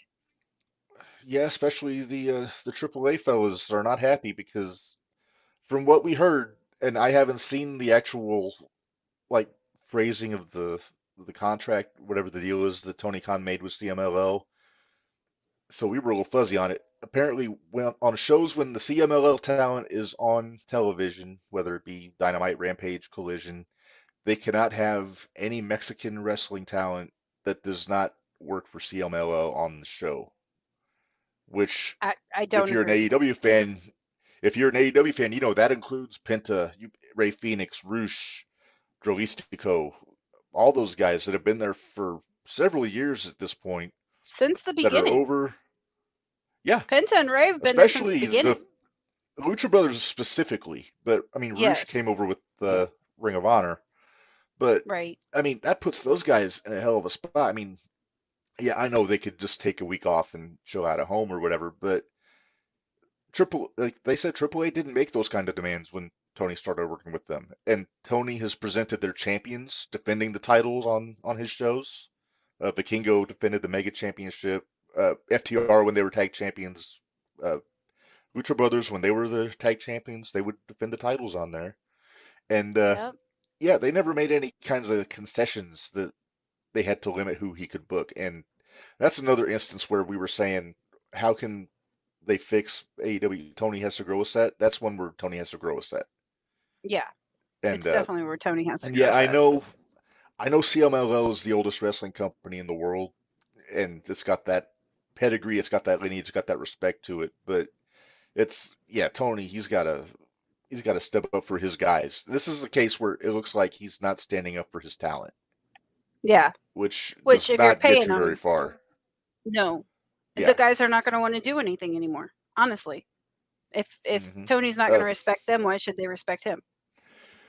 I part of me wonders how long this deal has been in place. But I mean, I know they just started using the guys a few weeks ago, but they probably made this deal months ago to figure out how to do this. And it makes me wonder if guys if like an Andrade got wind of it, and maybe that played into his decision to leave when his contract came up. I don't know. I'm just spitballing ideas. I can't tell you for If sure. it is, I Obviously, don't we're blame not him. involved. No, of course not. Yeah. And it makes you wonder how long, because I think Penta and Phoenix re-signed not too long ago. So I think they've got another few years on their contract. I don't know. I'd have to go back and look. See, Yeah, AJ, you were right. Yep. Penta goes all the way back to All In when Yeah. Jericho put his gimmick on, attacked Omega Yep. after his match. But yeah, Oh, jeez. And I've always been high on Penta. I always thought he was good. I I know loved AJ Penta and you were Lucha Underground guy Lucha Underground people, people. so Yeah, we loved him in Lucha Underground. for me it was Impact for me when I first saw him when he was the world champion there. Well, see, and then there's another problem, and I don't know, and this is where is it anybody that's worked for a lucha company? Because if that's the case, then you've got problems with Swerve, you've got problems with a bunch of the other ones, We talked Angelico. We talked about and Heligo. and AJ shit, helped if us they out. got You Lance know who Archer. all of them were. Yeah. Yeah, but and we were talking about that. We think that the phrasing was just for the Mexican wrestlers that worked there. That's But the way like I said, we we haven't. think, but we're not sure. That's when we heard the Brian Last when we listened to Cornette. They were talking about this, and he was talking about what the deal said. So I haven't had a chance to read it myself. I'm just going by what he said there. And yeah, if that is just anybody that works for or has worked for anybody other than CMLL, that's a big hole in your roster. A huge hole. Uh, Jeff Jarrett would be out of there. I think Lethal, worked there. Yeah. Uh, Not that Tony's doing anything with Lethal Well, anyway, moron. well, But FTR, even FTR, because they were the yeah, AAA yeah, tag they were mega champs. champion. They were tag champions. Yeah. Yeah. AJ So says I mean, Penta had the best. Let me get this quote in from AJ here. Minderz. AJ says yep. Penta had the best run of his career in Lucha Underground. Fun fact: when he won the Impact World Title, he was also the Lucha Underground champion. He was a double champion, and that never got hyped up at all. So yeah, I don't. Now that I mentioned, now that he says that, I don't think they ever said he was Lucha Underground champion when he was in Impact. Hey, Okay, Wild Screen he's Rider, gonna hey, you fit right stepping up, in with man. us. Yes, he says, I believe that CML guys can't wrestle other Mexican talent. That actually kind of makes sense. It makes more sense than the other thing anyway. Because, let's see, what is it? First night, CML appeared on the 31st. 2 matches later, Commander wrestled Wardlow. Okay, so there we go. Commander's an Okay. AAA guy. So they just can't So, wrestle. so they can't Okay. wrestle AAA talent. Okay, that makes more sense because That makes a lot more maybe sense. that's a Thank you. conflict of interest. Thank you, Wild Screenwriter. Please do not leave us Please don't leave in the us. future. You have proven to be a tremendous asset to our Hey, bullshittery here. yeah, we have a lot of bullshittery, so you are more than Yes. welcome to correct us on our bullshittery. So it's great. Yes. Well, have we talked Let's about see. AEW enough? I'm kind of over it. We have. I decided to behave and not show. You know how I get squirrely with my Photoshop projects with the pictures with Tony. I didn't. Should I do it? I don't want to be that guy, but well, Wild Screenwriter, if We're an he hour hasn't and a seen half. these, so, And say we're an hour and a half into the yeah, show, so yeah. YouTube probably has We've had given up on us already. we've had some fun. We've had some fun with Tony, and we put him in the Napoleon garb there. You know, put him with Muhammad Ali. We got the picture of him with the cowboy hat, Well, that's you didn't which put him in Minderz. anything there. That was just No, him. Minderz wore That that was better. just I did wear And that better. of course, put him on the Muscle and Fitness Vince McMahon covers there. I'm very proud of some of these. Of course, Yes. then we have the Tony That Jackass one's picture my there. favorite. I think that one's my favorite. If Yeah, I go wasn't afraid of ahead, getting put sued, it I'd up. put that on a T-shirt. So as I listened to the CMLL discussion today, and I got squirrely. Yeah, I don't It know looks if I'm like proud of this Pringles, or not. kind of. It looks like Pringles, It looks kind of. like the guy on the Pringles can. Yeah. Yep. I don't know if I'm proud of that yet or not. All right, Okay. Reb. I'm gonna let you answer this because he's asked it twice now. Okay. So, Yeah. Yes. I didn't put it to Justin because I don't think he was still on the roster when she got there to the baby. But yeah. So Matt's asking, what are you guys' thoughts on Ashley and Massaro? It's a fucking shame. What yeah. just to the nuts of it. That's just fucking horrible.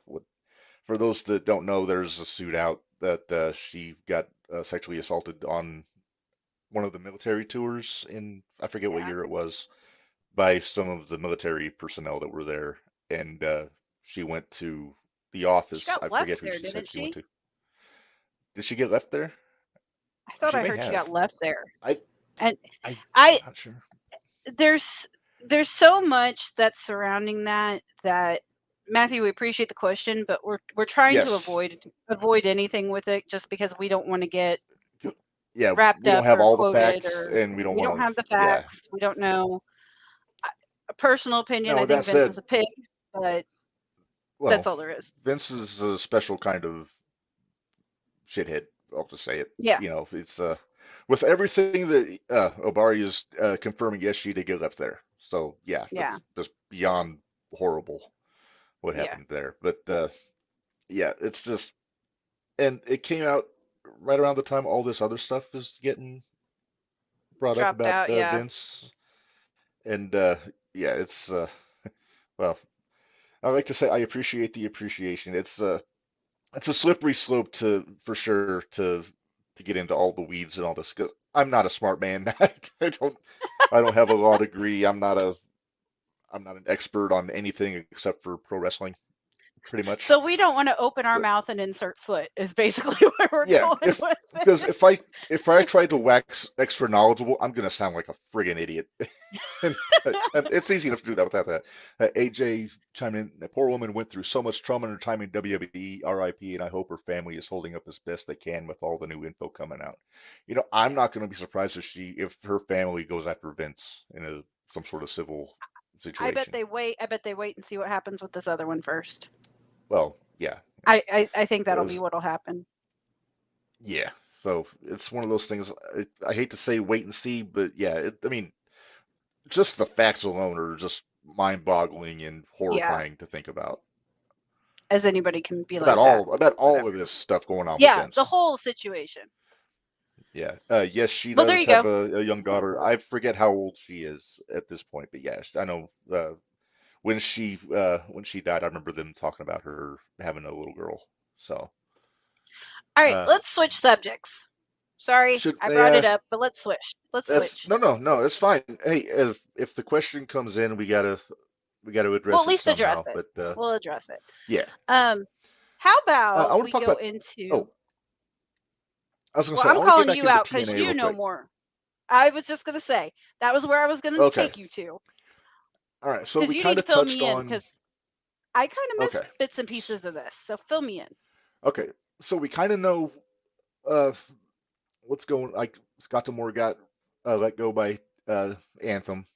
I guess the story is he wasn't happy with the budget that they were being given for the company, and he wanted to either get a bigger budget or buy the company outright, and then they let him go. The the roster seems like has not taken it well, to No, put it lightly. no. Uh,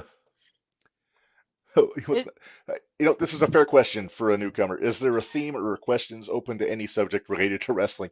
Uh, the name of our Generally the podcast is latter. Jumping the Rail. Yes.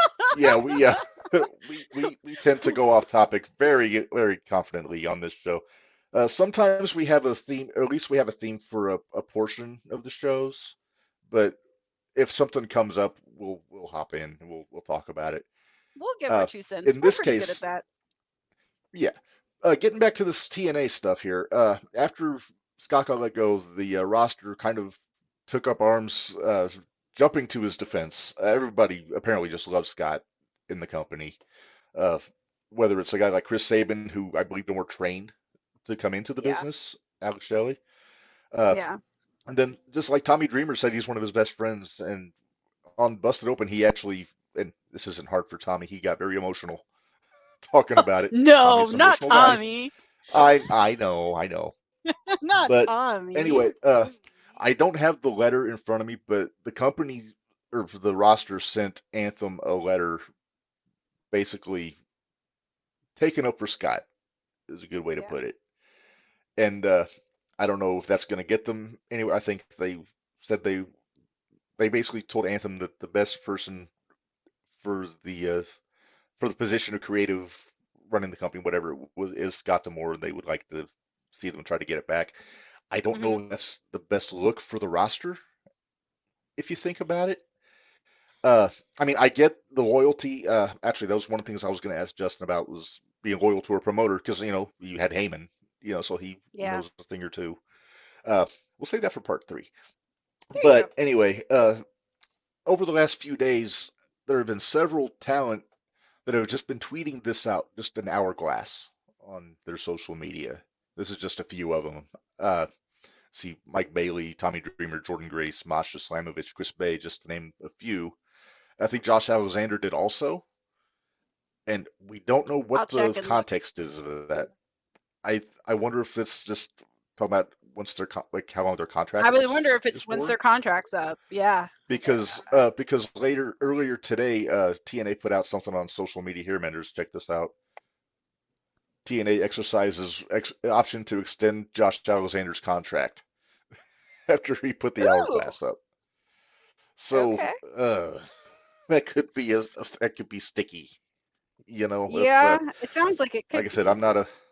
I'm not a legal beagle or anything, but yeah, it's those contracts. You got to make sure you got the language in there that you want. I know I that would, just from losing little piddly bet to a independent wrestler in Mattoon, Illinois. Yep, you sure do. Yeah, it is what it is. But Let's see. I have a question. Matthew Sheffield chiming in here, Minderz. Hang on one second. According to From Spiteful Select, Josh Alexander had reportedly requested TNA not exercise the extension option in his contract. He intended to explore free agent, but Anthem extended his contract. Ooh, that's Bischoff move right there. That's the WCW. That is a Bischoff move. Yeah. AJ says, you got to think Jordan Grace has an offer from WWE waiting on her when her contract is up. Oh, you know she impressed people in that Royal Rumble. She did. That was one of the ones they've been talking about. Triple H said that. Hunter said as much in the press conference, I think. Yeah. But, yeah, so Anthem might be... what do you got?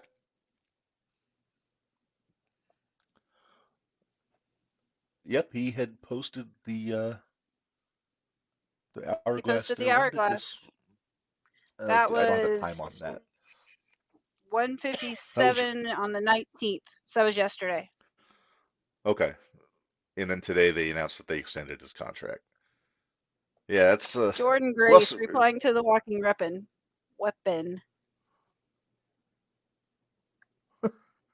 Oh my. And the thing is, my God. Josh is in a sticky spot too because his wife is the ring announcer. Jake Chung has a job as a ring announcer in TNA now. And somebody else is posting. Puzzled. Well, that's a lot of hourglasses. That was just on Josh's ex. Oh boy. Yeah. So apparently it's mean. That's something we're gonna have to keep. Yeah, we gotta keep our eye on that one. We gotta keep our eye on that one. There? And then they also posted this. Oh man, it's so. Yeah, so hopefully it's not something malicious, but I hate to see that because TNA has been. AJ, we know. AJ says it's selfish to hope when Josh is a free agent we get FTR versus the North. That is one of the few times I'm going to say that I would want Alexander to go to AEW just to put him back with Ethan Page again. But if not, and I know it's a moot point now that he's been extended, I think he would be huge in New Japan Pro Wrestling. Yeah. He's a big boy. He can make good money there. It's not even that he's a big boy. He's a tough guy. He can wrestle. He checks all the boxes that they look for in New Japan. Yeah. But that's, it's a moot point now because they extended him. Yep. Well, how long is the extension for? That I don't know. It's because they extended it, but was it like a year, 2 years, 6 months? If it's 6 months, I could just go ahead and run it out. Whatever, that's fine. But right, I got a feeling if they're extending it, it's going to be longer, and it's going to be a year at least. If I had to guess. That's what I'm thinking. At least a year, maybe 2. Yeah. But anyway, we're going to keep an eye on that situation because it's definitely a sticky one for. Ooh, AJ has a good point. Oh, AJ has a good point. Extensions probably for the length of however long he was injured last year, which is standard procedure when you got a wrestler under contract. So that makes a lot of sense. Man, our chat is on the ball today, Minderz. I know. I'm so proud. I think he was out for about 9 months. Yeah. He was out for about 9. So. Yeah. So about a year. All right. Well, let's move on to you want to move on to WWE? Let's move on to WWE. We got to talk about the Elimination Chamber because that's coming up on Saturday. Are you getting up at 5? Got the full. I got to work, so I'm going to be up at 5, but I'm not going to be able to watch it live. I have to watch it later on. Okay. So they have the full field lined up for both chamber matches. Okay, can we talk Raw first? We need to talk Raw. Let's talk Raw first. Can I show you my favorite part of Raw? Sure. During the main event, well, the entrances of the main event, when Jey Uso came out and Pat McAfee's up on the table doing the hands, this happened. Gunther caught him.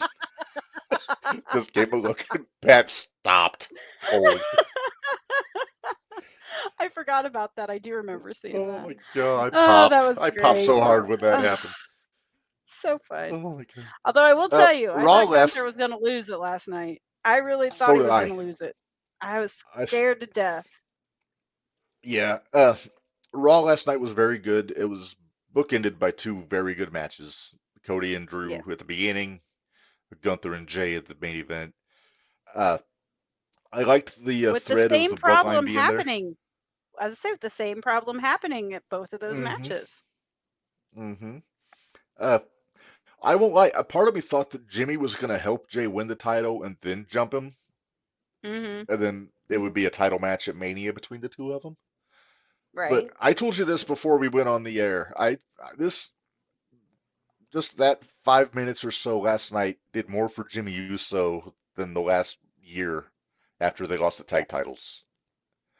And I'll I've agree. told you I always liked Jimmy better than Jay in the ring, like going back Mm-hmm. to when they first got here. And Jay has really elevated himself to his credit because he's not having to be involved with the bloodline every week. He's not on SmackDown Right. anymore. Right. Jimmy kind of got, especially with The Rock being there, Jimmy kind of got pushed a little bit farther back into the shuffle in the bloodline. Yeah. But what he just did last night, though, really, it got my attention when he came in. I I love the fact that they're going to have a match at WrestleMania. It's going to add to the Ole heel turn when it happens. I know. Um, We've booked this in our head. It's happening. oh, we really have. Oh my It's God, happening. JTR Mania. We may have to lay it all out, cards on the tables, Yeah. and see what happens. See All of our what cards on actually the happens. table. Yeah. Yep. Uh, But let's see. Raquel Rodriguez back last night. She qualified that for was the chamber match. that's the reason I wouldn't let you talk chamber yet till The we back. talked. The back is back. And you know what? I don't hate it. I wouldn't hate it. She's still green. Part of me hoped that Chelsea Green was going to get eliminated when she popped up. What? I'm kidding. I God, like I Chelsea, hope but so. yeah, no. The only way it could have been worse is if Maxine Dupree would have won. I was waiting for the spit take. I was hoping for it. Shame, Minderz. Hey, we say it every week. Maxine Dupree won the lottery by getting a gimmick where she has to be a bad wrestler. Yes. She And I'm did. sure she's very nice. Accomplished cheerleader for the Los Angeles Rams, of course. Yeah. Something that needs to be discussed. Apparently, there were plans for Jade Cargill at the chamber that got scrapped. I wonder if she was supposed to be in the chamber. If that's the case, I I'm kept glad waiting they to see scrapped if it she because I was waiting to see if she was going to come out last night. yeah, I think this would be a horrible place for your first official match. Yeah. I mean, the Rumble's one thing. You got to put her in a one-on-one The Rumble program you can before you ever hide. put her in a chamber. Yeah. The Rumble Chamber you can match, you're hide. literally enclosed in a structure Yeah. with 5 other girls. I think Jade. I won't be surprised if they're still going to do something with Jade and Bianca at Mania. Barry said there is a press conference Thursday afternoon. I will be on the road. I will not be able to see that, but I'll be keeping my ear to the ground on that one. So women's chamber match. I'm going to get the matches up here. Oh, having Well, for the Google women's access chamber, right here. with the women's chamber, it's Liv, Becky, Raquel, Bianca, and Naomi. Is that everybody? Okay. Nope. One more. There's Yeah. one more. Oh. Who am I forgetting? Tiffany Stratton. Tiffany Stratton. Yeah. Yeah. Men's match. We got Kevin Owens, L.A. Knight, Drew McIntyre, Randy Orton, Bobby Lashley, Logan Paul. I told you what I think is going to happen there, Minderz. Logan's going to eliminate Owens. L.A. Knight's going to eliminate Logan. And then Logan's going to defend his title against L.A. Knight at WrestleMania. I could see that. But now that said, I am picking Drew McIntyre to win that men's chamber match. I don't think I'm in the minority there. I think Becky wins the I really don't feel match. like this is one of the times I don't feel like there's going to be a surprise. I don't feel like there's going to be a surprise. I think Rhea's going over. Can I think hope? the Judgment Day is going over. God, I hope Rhea goes over.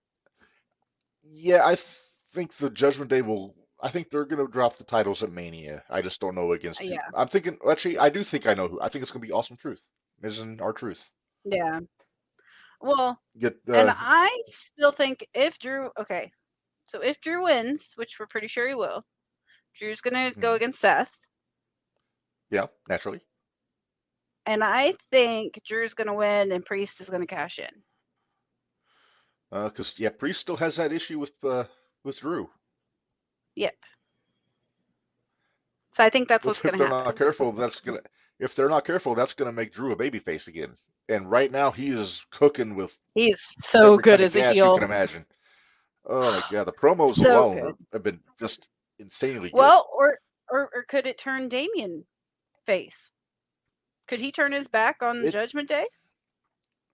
It could be something where maybe Drew jumps Priest, takes his spot in Judgment Day.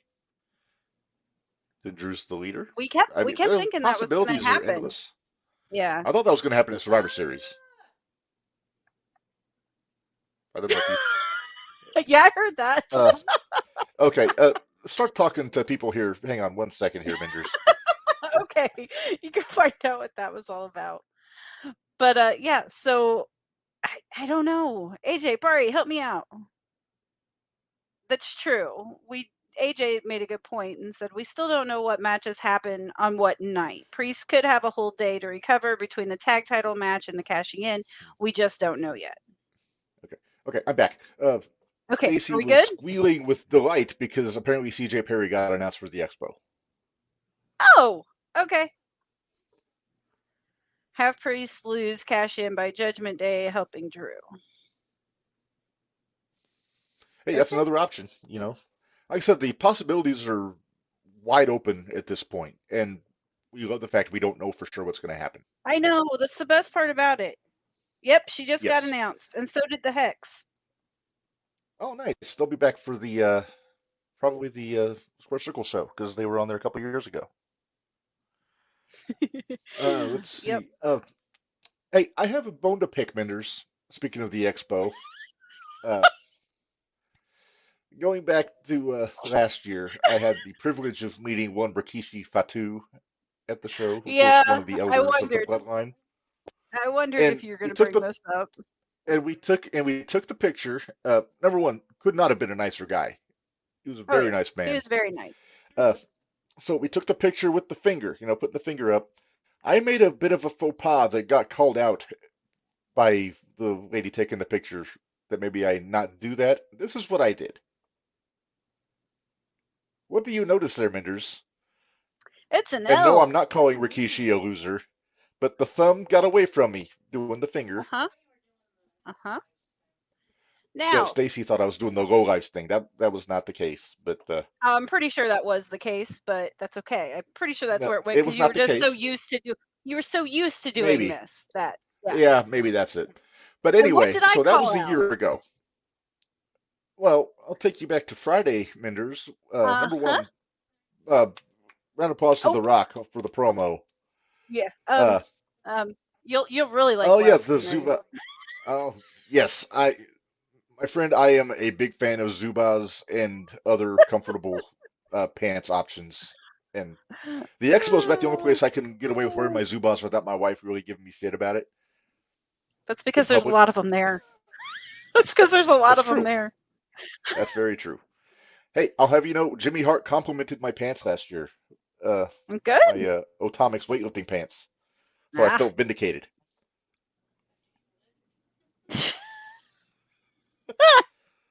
AJ, I love AJ. You. Somebody put that up. What if Mania ends with Rikishi giving Cody a stink face while the bloodline celebrates? I did it for the bloodline. So anyway. Great. Yes. So anyway, you saw me do the inadvertent L motion. Then on Friday, look at The Rock. Number one, the shirt is fantastic. Bravo. I love this version of The Rock. Screw up. What? But look at the hand. I don't have a telestrator like Pat McAfee, but look at the hand. Look at that right hand up in the air. It's an L. And it's an L pointed at Roman. I'm not one to stir the pot. That's your job, Minderz, to stir the pot. That is my job. Wait, hold on. That got a lot I've got it too. that got a lot of people talking after Friday about, is Roman can he trust The Rock going into WrestleMania? There were some other things, especially in that promo. There was a couple things. Yeah, when Rock said when he was talking to Cody, he said, "I'm going to make sure that you leave a loser," Finish but your story. he was pointing in the general direction of Roman Reigns when he said, "You will be a loser." Paraphrasing, of course. But what else did you notice, Minderz? There was that, and there was something else. Rock said, gosh dang it, I wish I could remember now, because there was something else I noticed. If I wouldn't get dinged on YouTube, I'd play the clip. But yeah, right. There was another part where he was referring, like, the bloodline would consider he was referring to Cody, but he was looking at all of the bloodline when he said it. And I don't, hold on, I gotta find it. There's a lot of people wondering what the hierarchy is of the bloodline now that The Rock is involved. They're wondering, is Roman still the leader because he's the tribal chief? If you go back and look at that big family tree thing that they showed at the press event, The Rock is listed as a high chief. So I think he should outrank the Roman in the hierarchy of the bloodline. And that could be a sticking point later too. It could be. That's it. I still like this though. Yeah, I'm agreeing with that, honestly. Uh-huh. Oh my goodness. So I wish I could find that, because somebody had broke it down and I'd seen it. This is what I get. Okay. Oh, Bully even said it. Bully said it online. Did he? Yeah, Bully Ray said they have it circled, the L. And it said, "This is not the proper hand gesture when acknowledging our tribal chief. What do you make of this?" Okay, I didn't see that, but I thought you meant he saw something else. Nope. I was looking.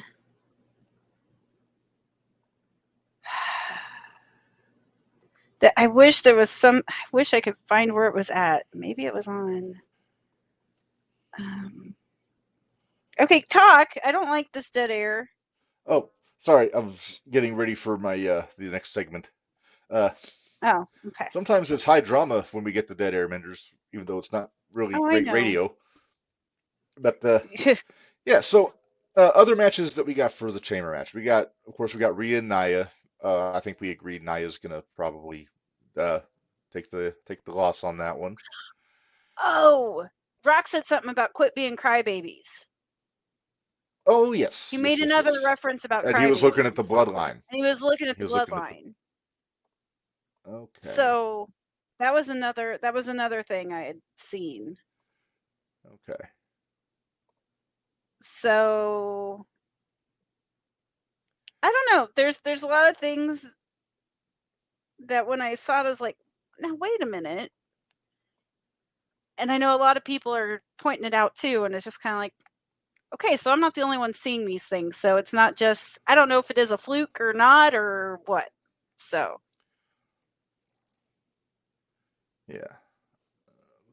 I was making sure you were still there because you were like in a state of trance or something. I'm just getting a little bit squirrely with the pictures there. I always gotta be careful that I don't have too many on here that then I can't properly upload. Wild screenwriter, bad news for you. Neither one of us have seen the whole thing yet. What's that? He says they say they're a working screenwriter. Have you guys seen The Iron Claw? And if so, what did you think? And neither one of us have seen all of it, right? I have not seen all of it. I am planning on, now that it's on streaming, I'm planning on doing that very soon. I've heard great things about it. I've heard some complaints about it too, but I'm waiting to give my full opinion until I've actually gotten to see the movie. Right. Oh, shoot, what did I do? We're poor, wild screenwriter. That's how that works. Yeah, it's true. But okay, so are you working on? Okay, so what else do we know for sure that's happening at Chamber Predictions? Oh, we We have the Grayson Waller effect with Cody oh Rhodes dear and God, Seth Rollins. yeah, yay. I'm sorry, I don't like Grayson Waller. The more I see him, the more I He's dislike him. he's okay. I'm not as high on him as I was when he first got to the main roster, just because they kind of made him a. If they actually put some time into the tag team with Theory, I'd be better with it. That's one guy But that I'm right so now he's bummed where the he's at now. Theory's so much better than that. yes. The kid's a natural. Who are we He kidding? is. He's very good. But Just about are you got it ready to do your figured. PWI flashback Just yet? just about. I got one more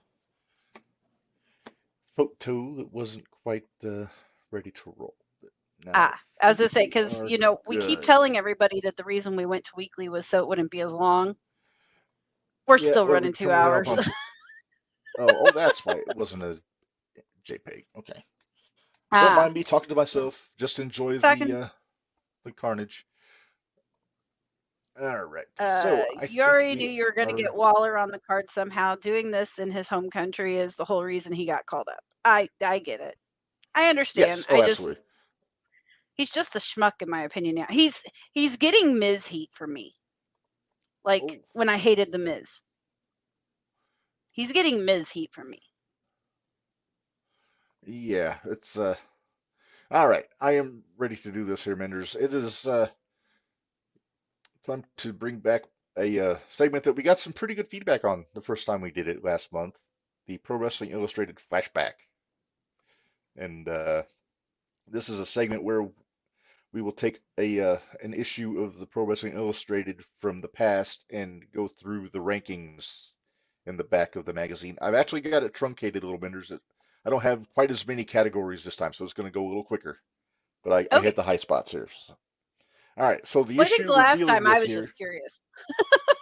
Oh, last time was February of 1988. Right? I picked that because that was the first issue I ever got. We're sticking with February. I think when we do this, we're going to do it for the month that we are in on the show. Oh, No, hang on. AJ, AJ it's wants not to that know. bad. It's not that bad. It's maybe your Seth heat now. He'll know what I mean All by right, that. so yes. So the issue we're going to talk about today is February of 1991. I want Oh, to we get win a a free free trip trip for for two to two. WrestleMania. Yeah, WrestleMania 7, 2000 was a good one. That Get the was Scott Steiner centerfold up there. was You that get the wait, was that Toronto? No, Los No, Angeles. no, this was LA. This is Hogan Slaughter. That was LA. Okay. Oh, Yeah, okay. yeah. Toronto was Hogan I get Warrior. my I get my WrestleManias confused sometimes. I'm not It's Bari. all good. It's all good. Yeah. So here we go. February of it's supposed to be 91. I forgot to fix that one. So I'm going to delete that so I don't look like a fool. If Chris Too Cooper late. was in here. All right. So we'll start where we started last time with the top 10. Now, Okay. again, yeah. Just don't look at the bottom third. All right. So this is basically the overall top 10 wrestlers for that issue. And the issues from February, I think the press time was like November, Right. if I'm not We figured out it mistaken. was like 3 months later than what it Yeah. said it, or 3 months earlier than what it said it was, but Yes. All right. So our top 10. Here we go. We got Sting at number one. I was I was a little surprised at how low Hogan is on this top 10 list. Well, we got Sting at number one, Ultimate Warrior number two, Luger number three, uh, Kerry Von Erich at number four. I think he was IC champion at press time. Mr. Perfect number five, Sid Vicious number six, Hogan seven, Ric Flair at eight, which is really that's I crazy. was taken aback by that. Jerry the King Lawler number nine, and Steve Kern of the Future Skinner, former winner of the Fabulous Ones at number 10. Yep. So, yeah, the thing that sticks out is how low Hogan and Flair are on this list. But at the time, at press time, Stinger was the world champion, if I'm not mistaken. Of course, Warrior was in the hottest run of his career at this point as the world champion. Luger, U.S. champion. I think this was like his year-long reign after he beat. Uh, no, it's not. I was wrong. This is after he beat Hansen to win the belt back. Oh, okay. So he was basically after Sting, the biggest baby face in WCW. Of course, carries the IC champ, perfect as number one contender. So that justifies the top five for me. Well, with that might justify the Ric Flair too being that low, because he would have True. been the major heel in Flair WCW. Flair was, well, yeah. I mean, this isn't most popular. This is just top 10 Right. overall. But this Right. is also when Flair was doing a lot of tag teaming with Double A, going after Doom. He wasn't really in the world title hunt at this point. Sid was the Horseman going after Sting mostly for the world title by that point. Yeah. You were right, AJ. Warrior had the power of Destrucity. Oh, that guy. Remember when he wore the hat and Yeah. and Lawler was pissed. Well, All right. So that is our overall top 10. Moving on, we will go to top 10 tag teams here. Ew, Again, this will first be of all, fun. I know. You're gonna like most of these, I think, Minderz. All right. So number one, we got the Hart Foundation. My They had boys. press time world champs in WWF. Doom number two. Steiner Brothers number three. Arn and Rick at number four. Rhythm. I'm gonna take the back. Yeah, I can gotta you take the take that corner thing off. down? Yeah. Oh, hang on. Not before I have some fun.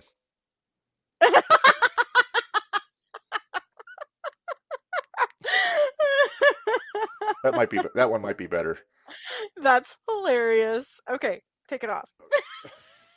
All right. So Rhythm and Why are we Blues. being so Wait, use your Valentine one. Oh, there we go.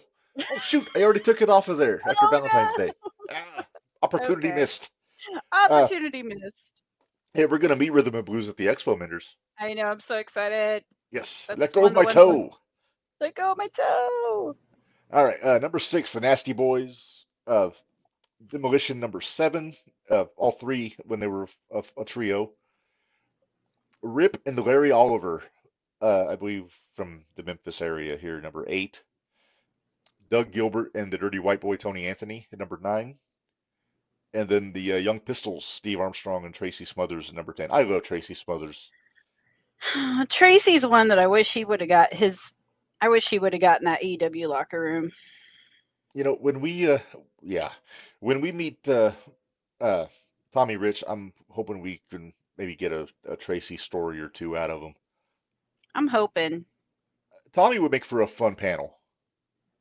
Yeah, he would.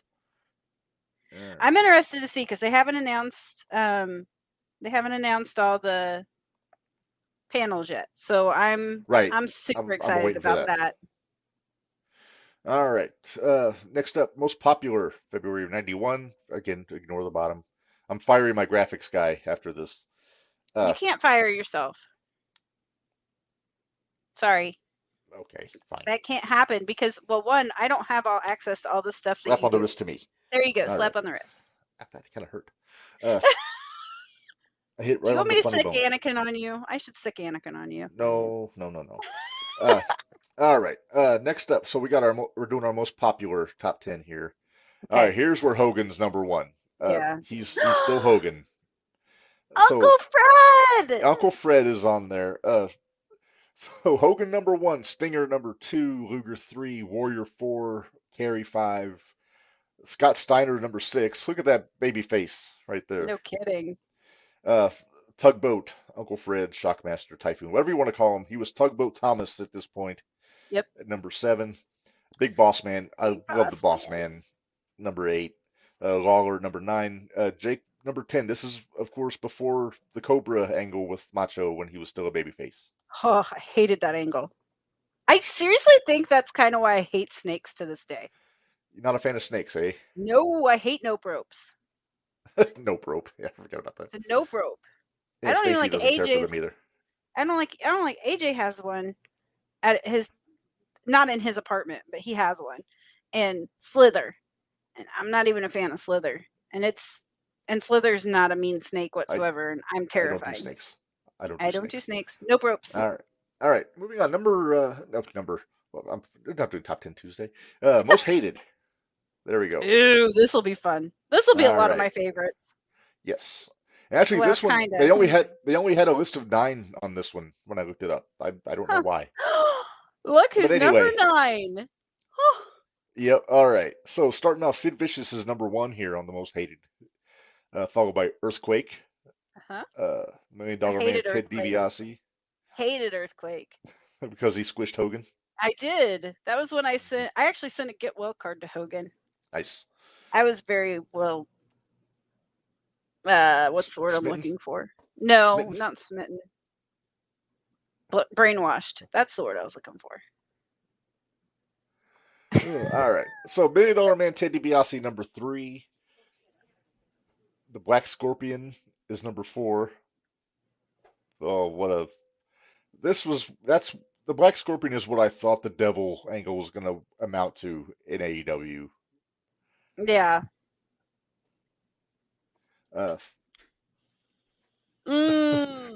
Yeah, I remember that vividly I do too. when Earthquake squashed Damien. Yep. Oh, I don't like snakes, but that tugs at the old heartstrings when That one did. Jake looked in the bag. Yeah. All right, number 5. Oh, my man, Stan Hansen, the Lariat. Yep. The late great Eddie Gilbert, number 6. Ric Flair, number 7 on most hated. Again, That seems low. Yeah, because he was still with the Horsemen, but again, they were feuding with Doom though, so maybe that had something to do with it at this point, because they didn't know he was the Black Scorpion, or they didn't tell him he was the Black Scorpion yet. Was Al Perez the original Black Scorpion? I don't think he ever. I think the plan was for Al to be the Black Scorpion at Starrcade, but he never put the mask on. Ah. I forget who else. It was just an army of jobbers for the most part. Fun. Number 8, the Sarge, the hated Iraqi turncoat, Sergeant Slaughter. I would have thought he'd be higher on this at this point. 91? Doing the Iraqi sympathizer thing during the Gulf War? Yeah. Yeah. Well, February. This would have been November, so this is right when he turned. So it would have been a turned on little America. bit before. Yeah. Around Survivor Series. Yeah. But he had that nuclear heat though when he did. This is indeed an odd list. Mm-hmm. Then of course, stunning Steve Austin from Hollywood, California is number 9 on this list. There, look at that head of hair. I know. That's what I'm like. Oh my gosh. So different. Yes. All right. Then, did we have the women's or no? There was not a women's list on this. Okay. I've got a couple where we got the WWF and then WCW, and that. Oh yeah, because we do the territories. I forgot. Yeah. This one, both of these, they have the champion and then the top 10 on these lists. Right. So I got a little creative. Oh boy. So all right. I feel bad for Rick Martel with my editing. Sorry, Rick. But Warrior is the world champion. There he is in the middle there. Number 1 contender is Kerry Von Erich, at the time Intercontinental Champion, back when that actually signified number 1 contendership. Although I think they're bringing it back. I hope so. I think they're bringing it back. Yep, Tornado. Mr. Perfect number 2, Macho King number 3, Earthquake 4, DiBiase 5. That's a strong top 5. That is a strong top 5.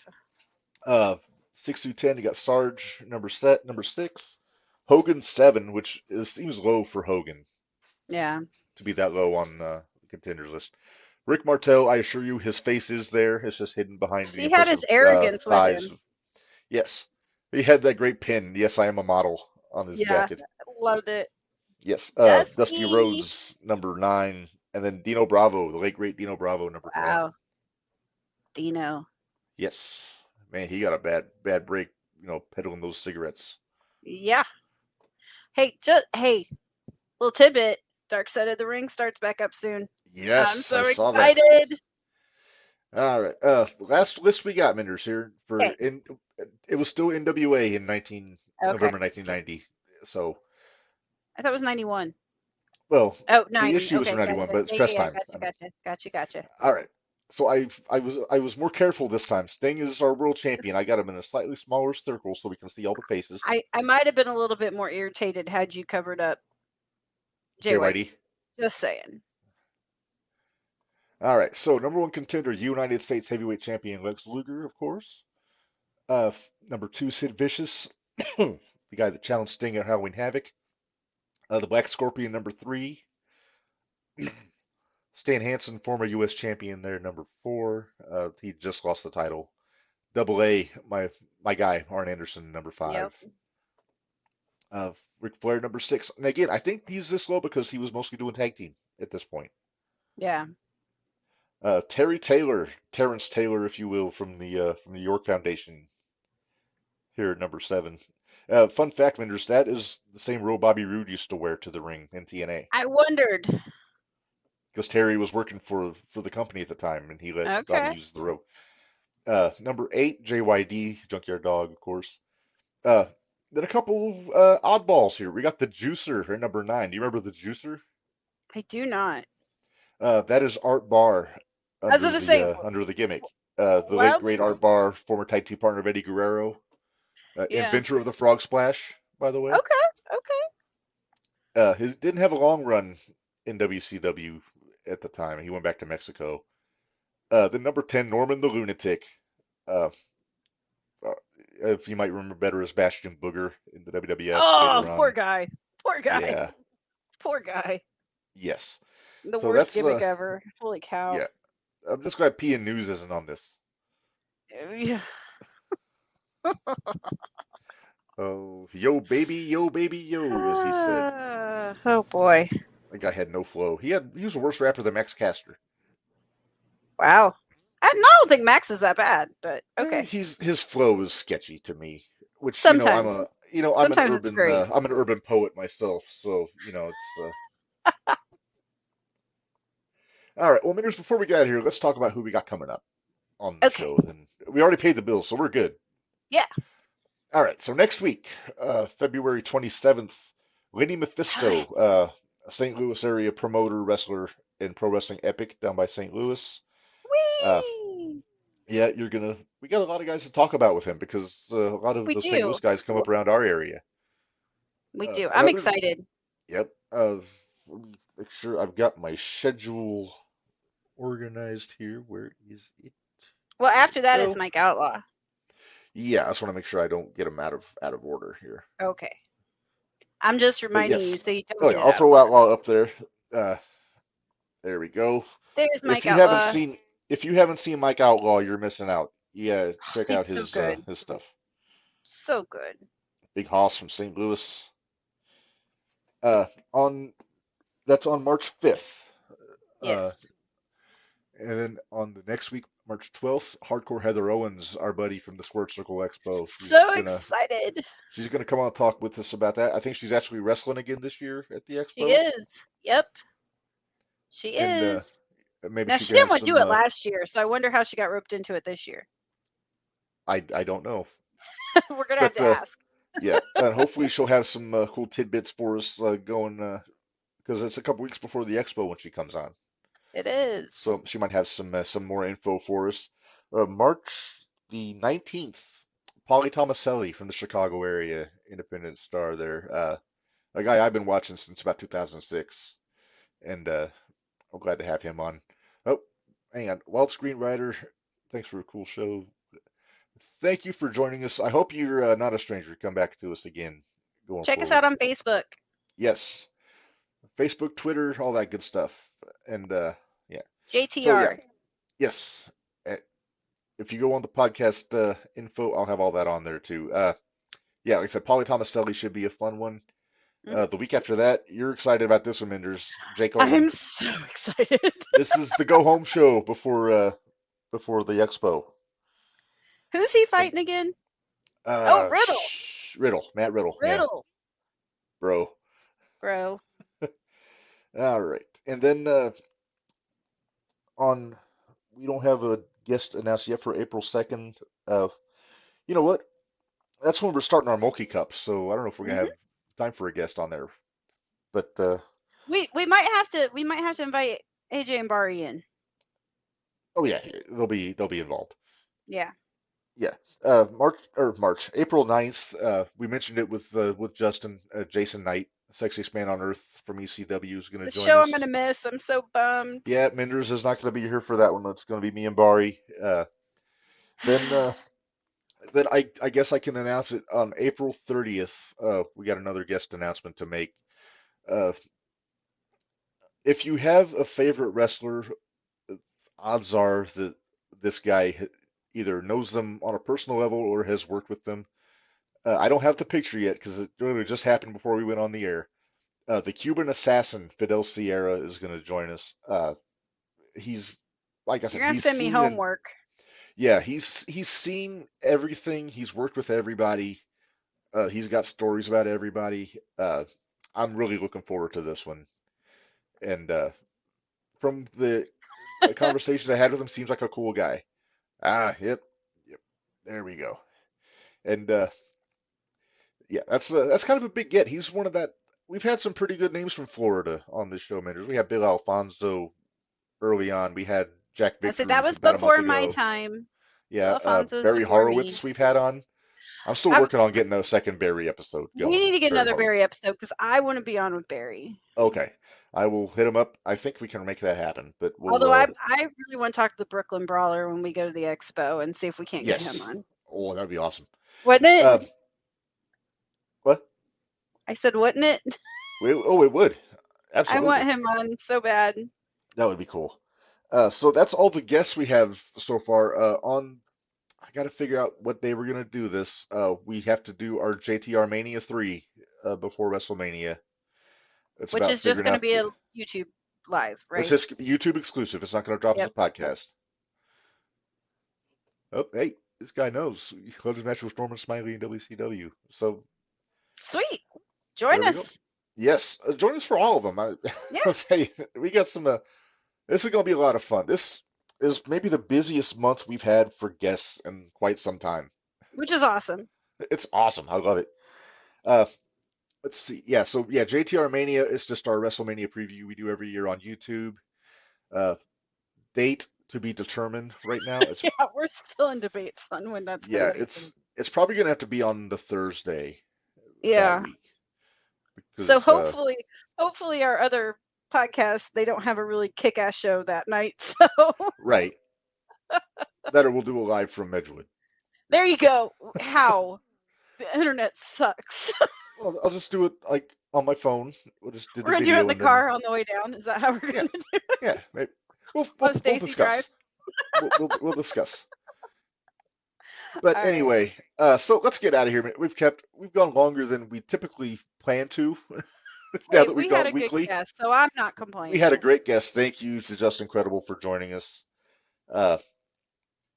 Yeah, so I think we will go ahead and we will say goodbye until next Tuesday with Lenny Mephisto. If I guess Check cheap out plug, tomorrow. 01 Shootout tomorrow night. We will be joined by the masked enigma known as LDLC from Yeah. Thursday Night Throwdown, That and guy. yeah, and then we'll talk about the 01 show coming up on Saturday also. So join us for We have that. to make our picks this week. Yes, we do. But yeah, so I think we are ready to get out of here, Minderz. Do you have anything you want to say before we go? Let's get out of Oh, here. wait, I knew what I forgot. What'd you forget? Another example of Tony being ridiculous. Oh boy. Let me find the picture here. So last week on Dynamite was the 200th episode of, and I'm going to get the picture up here because it is. He says he wasn't involved in this. I tend to not agree. It's Yeah, that was that. You know what? Somebody, I Yeah. forget where I heard it.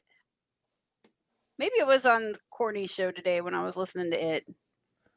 But they were talking about this, and they made the thing that maybe they should be thanking the fans instead of thanking Tony, because that's So the only here's- reason that they're still in business. All right, so they put up a big friggin' sign on. I didn't do this, by the way. I didn't put Tony there. I just found this online and I thought it was too good. But they put up a big sign that said, "Thank you, Tony Khan," on the big screen for Dynamite's 200th episode. And I just thought that just is not a good look for for this company. No. No. Even if Tony says it wasn't his idea, and I guess we got to believe him. But even so, you can't approve that. Mm-mm. There has to be a conversation with the crew afterwards, like, "Hey, this is a bad look." It'd be like if they had WrestleMania 40, "Thank you, Vince McMahon" on there after WrestleMania this year. Oh dear God. Yeah, that They would not can't go do well. that. No, Maybe just thanks, Trip. Thanks, Paul. well, but Triple H would insist that you thank the fans. But it'd be like, this is our 74th episode, Minderz, of Jumping the Rail. We've gone 70. Good Lord. Well, since Well, day you one. have. Not just I haven't. Yeah. Right. So that'd be the equivalent if, like, say after the show, if I did this. See, not a good look. I feel dirty just showing this, and I don't mean it. I did that simply as a gag, just as a comparison, how that looks if the Wait, if the so boss you puts have a one? You have one yet for the shootout? Because that'd be pretty funny if you had one of David. no, I don't have one for David. That'd be hilarious. Yeah, but I just wanted to get that out there. Number one, because I thought this was silly. Number one, It it was was silly that silly. Tony did this. And then Right? I was a smart ass, so I did that. But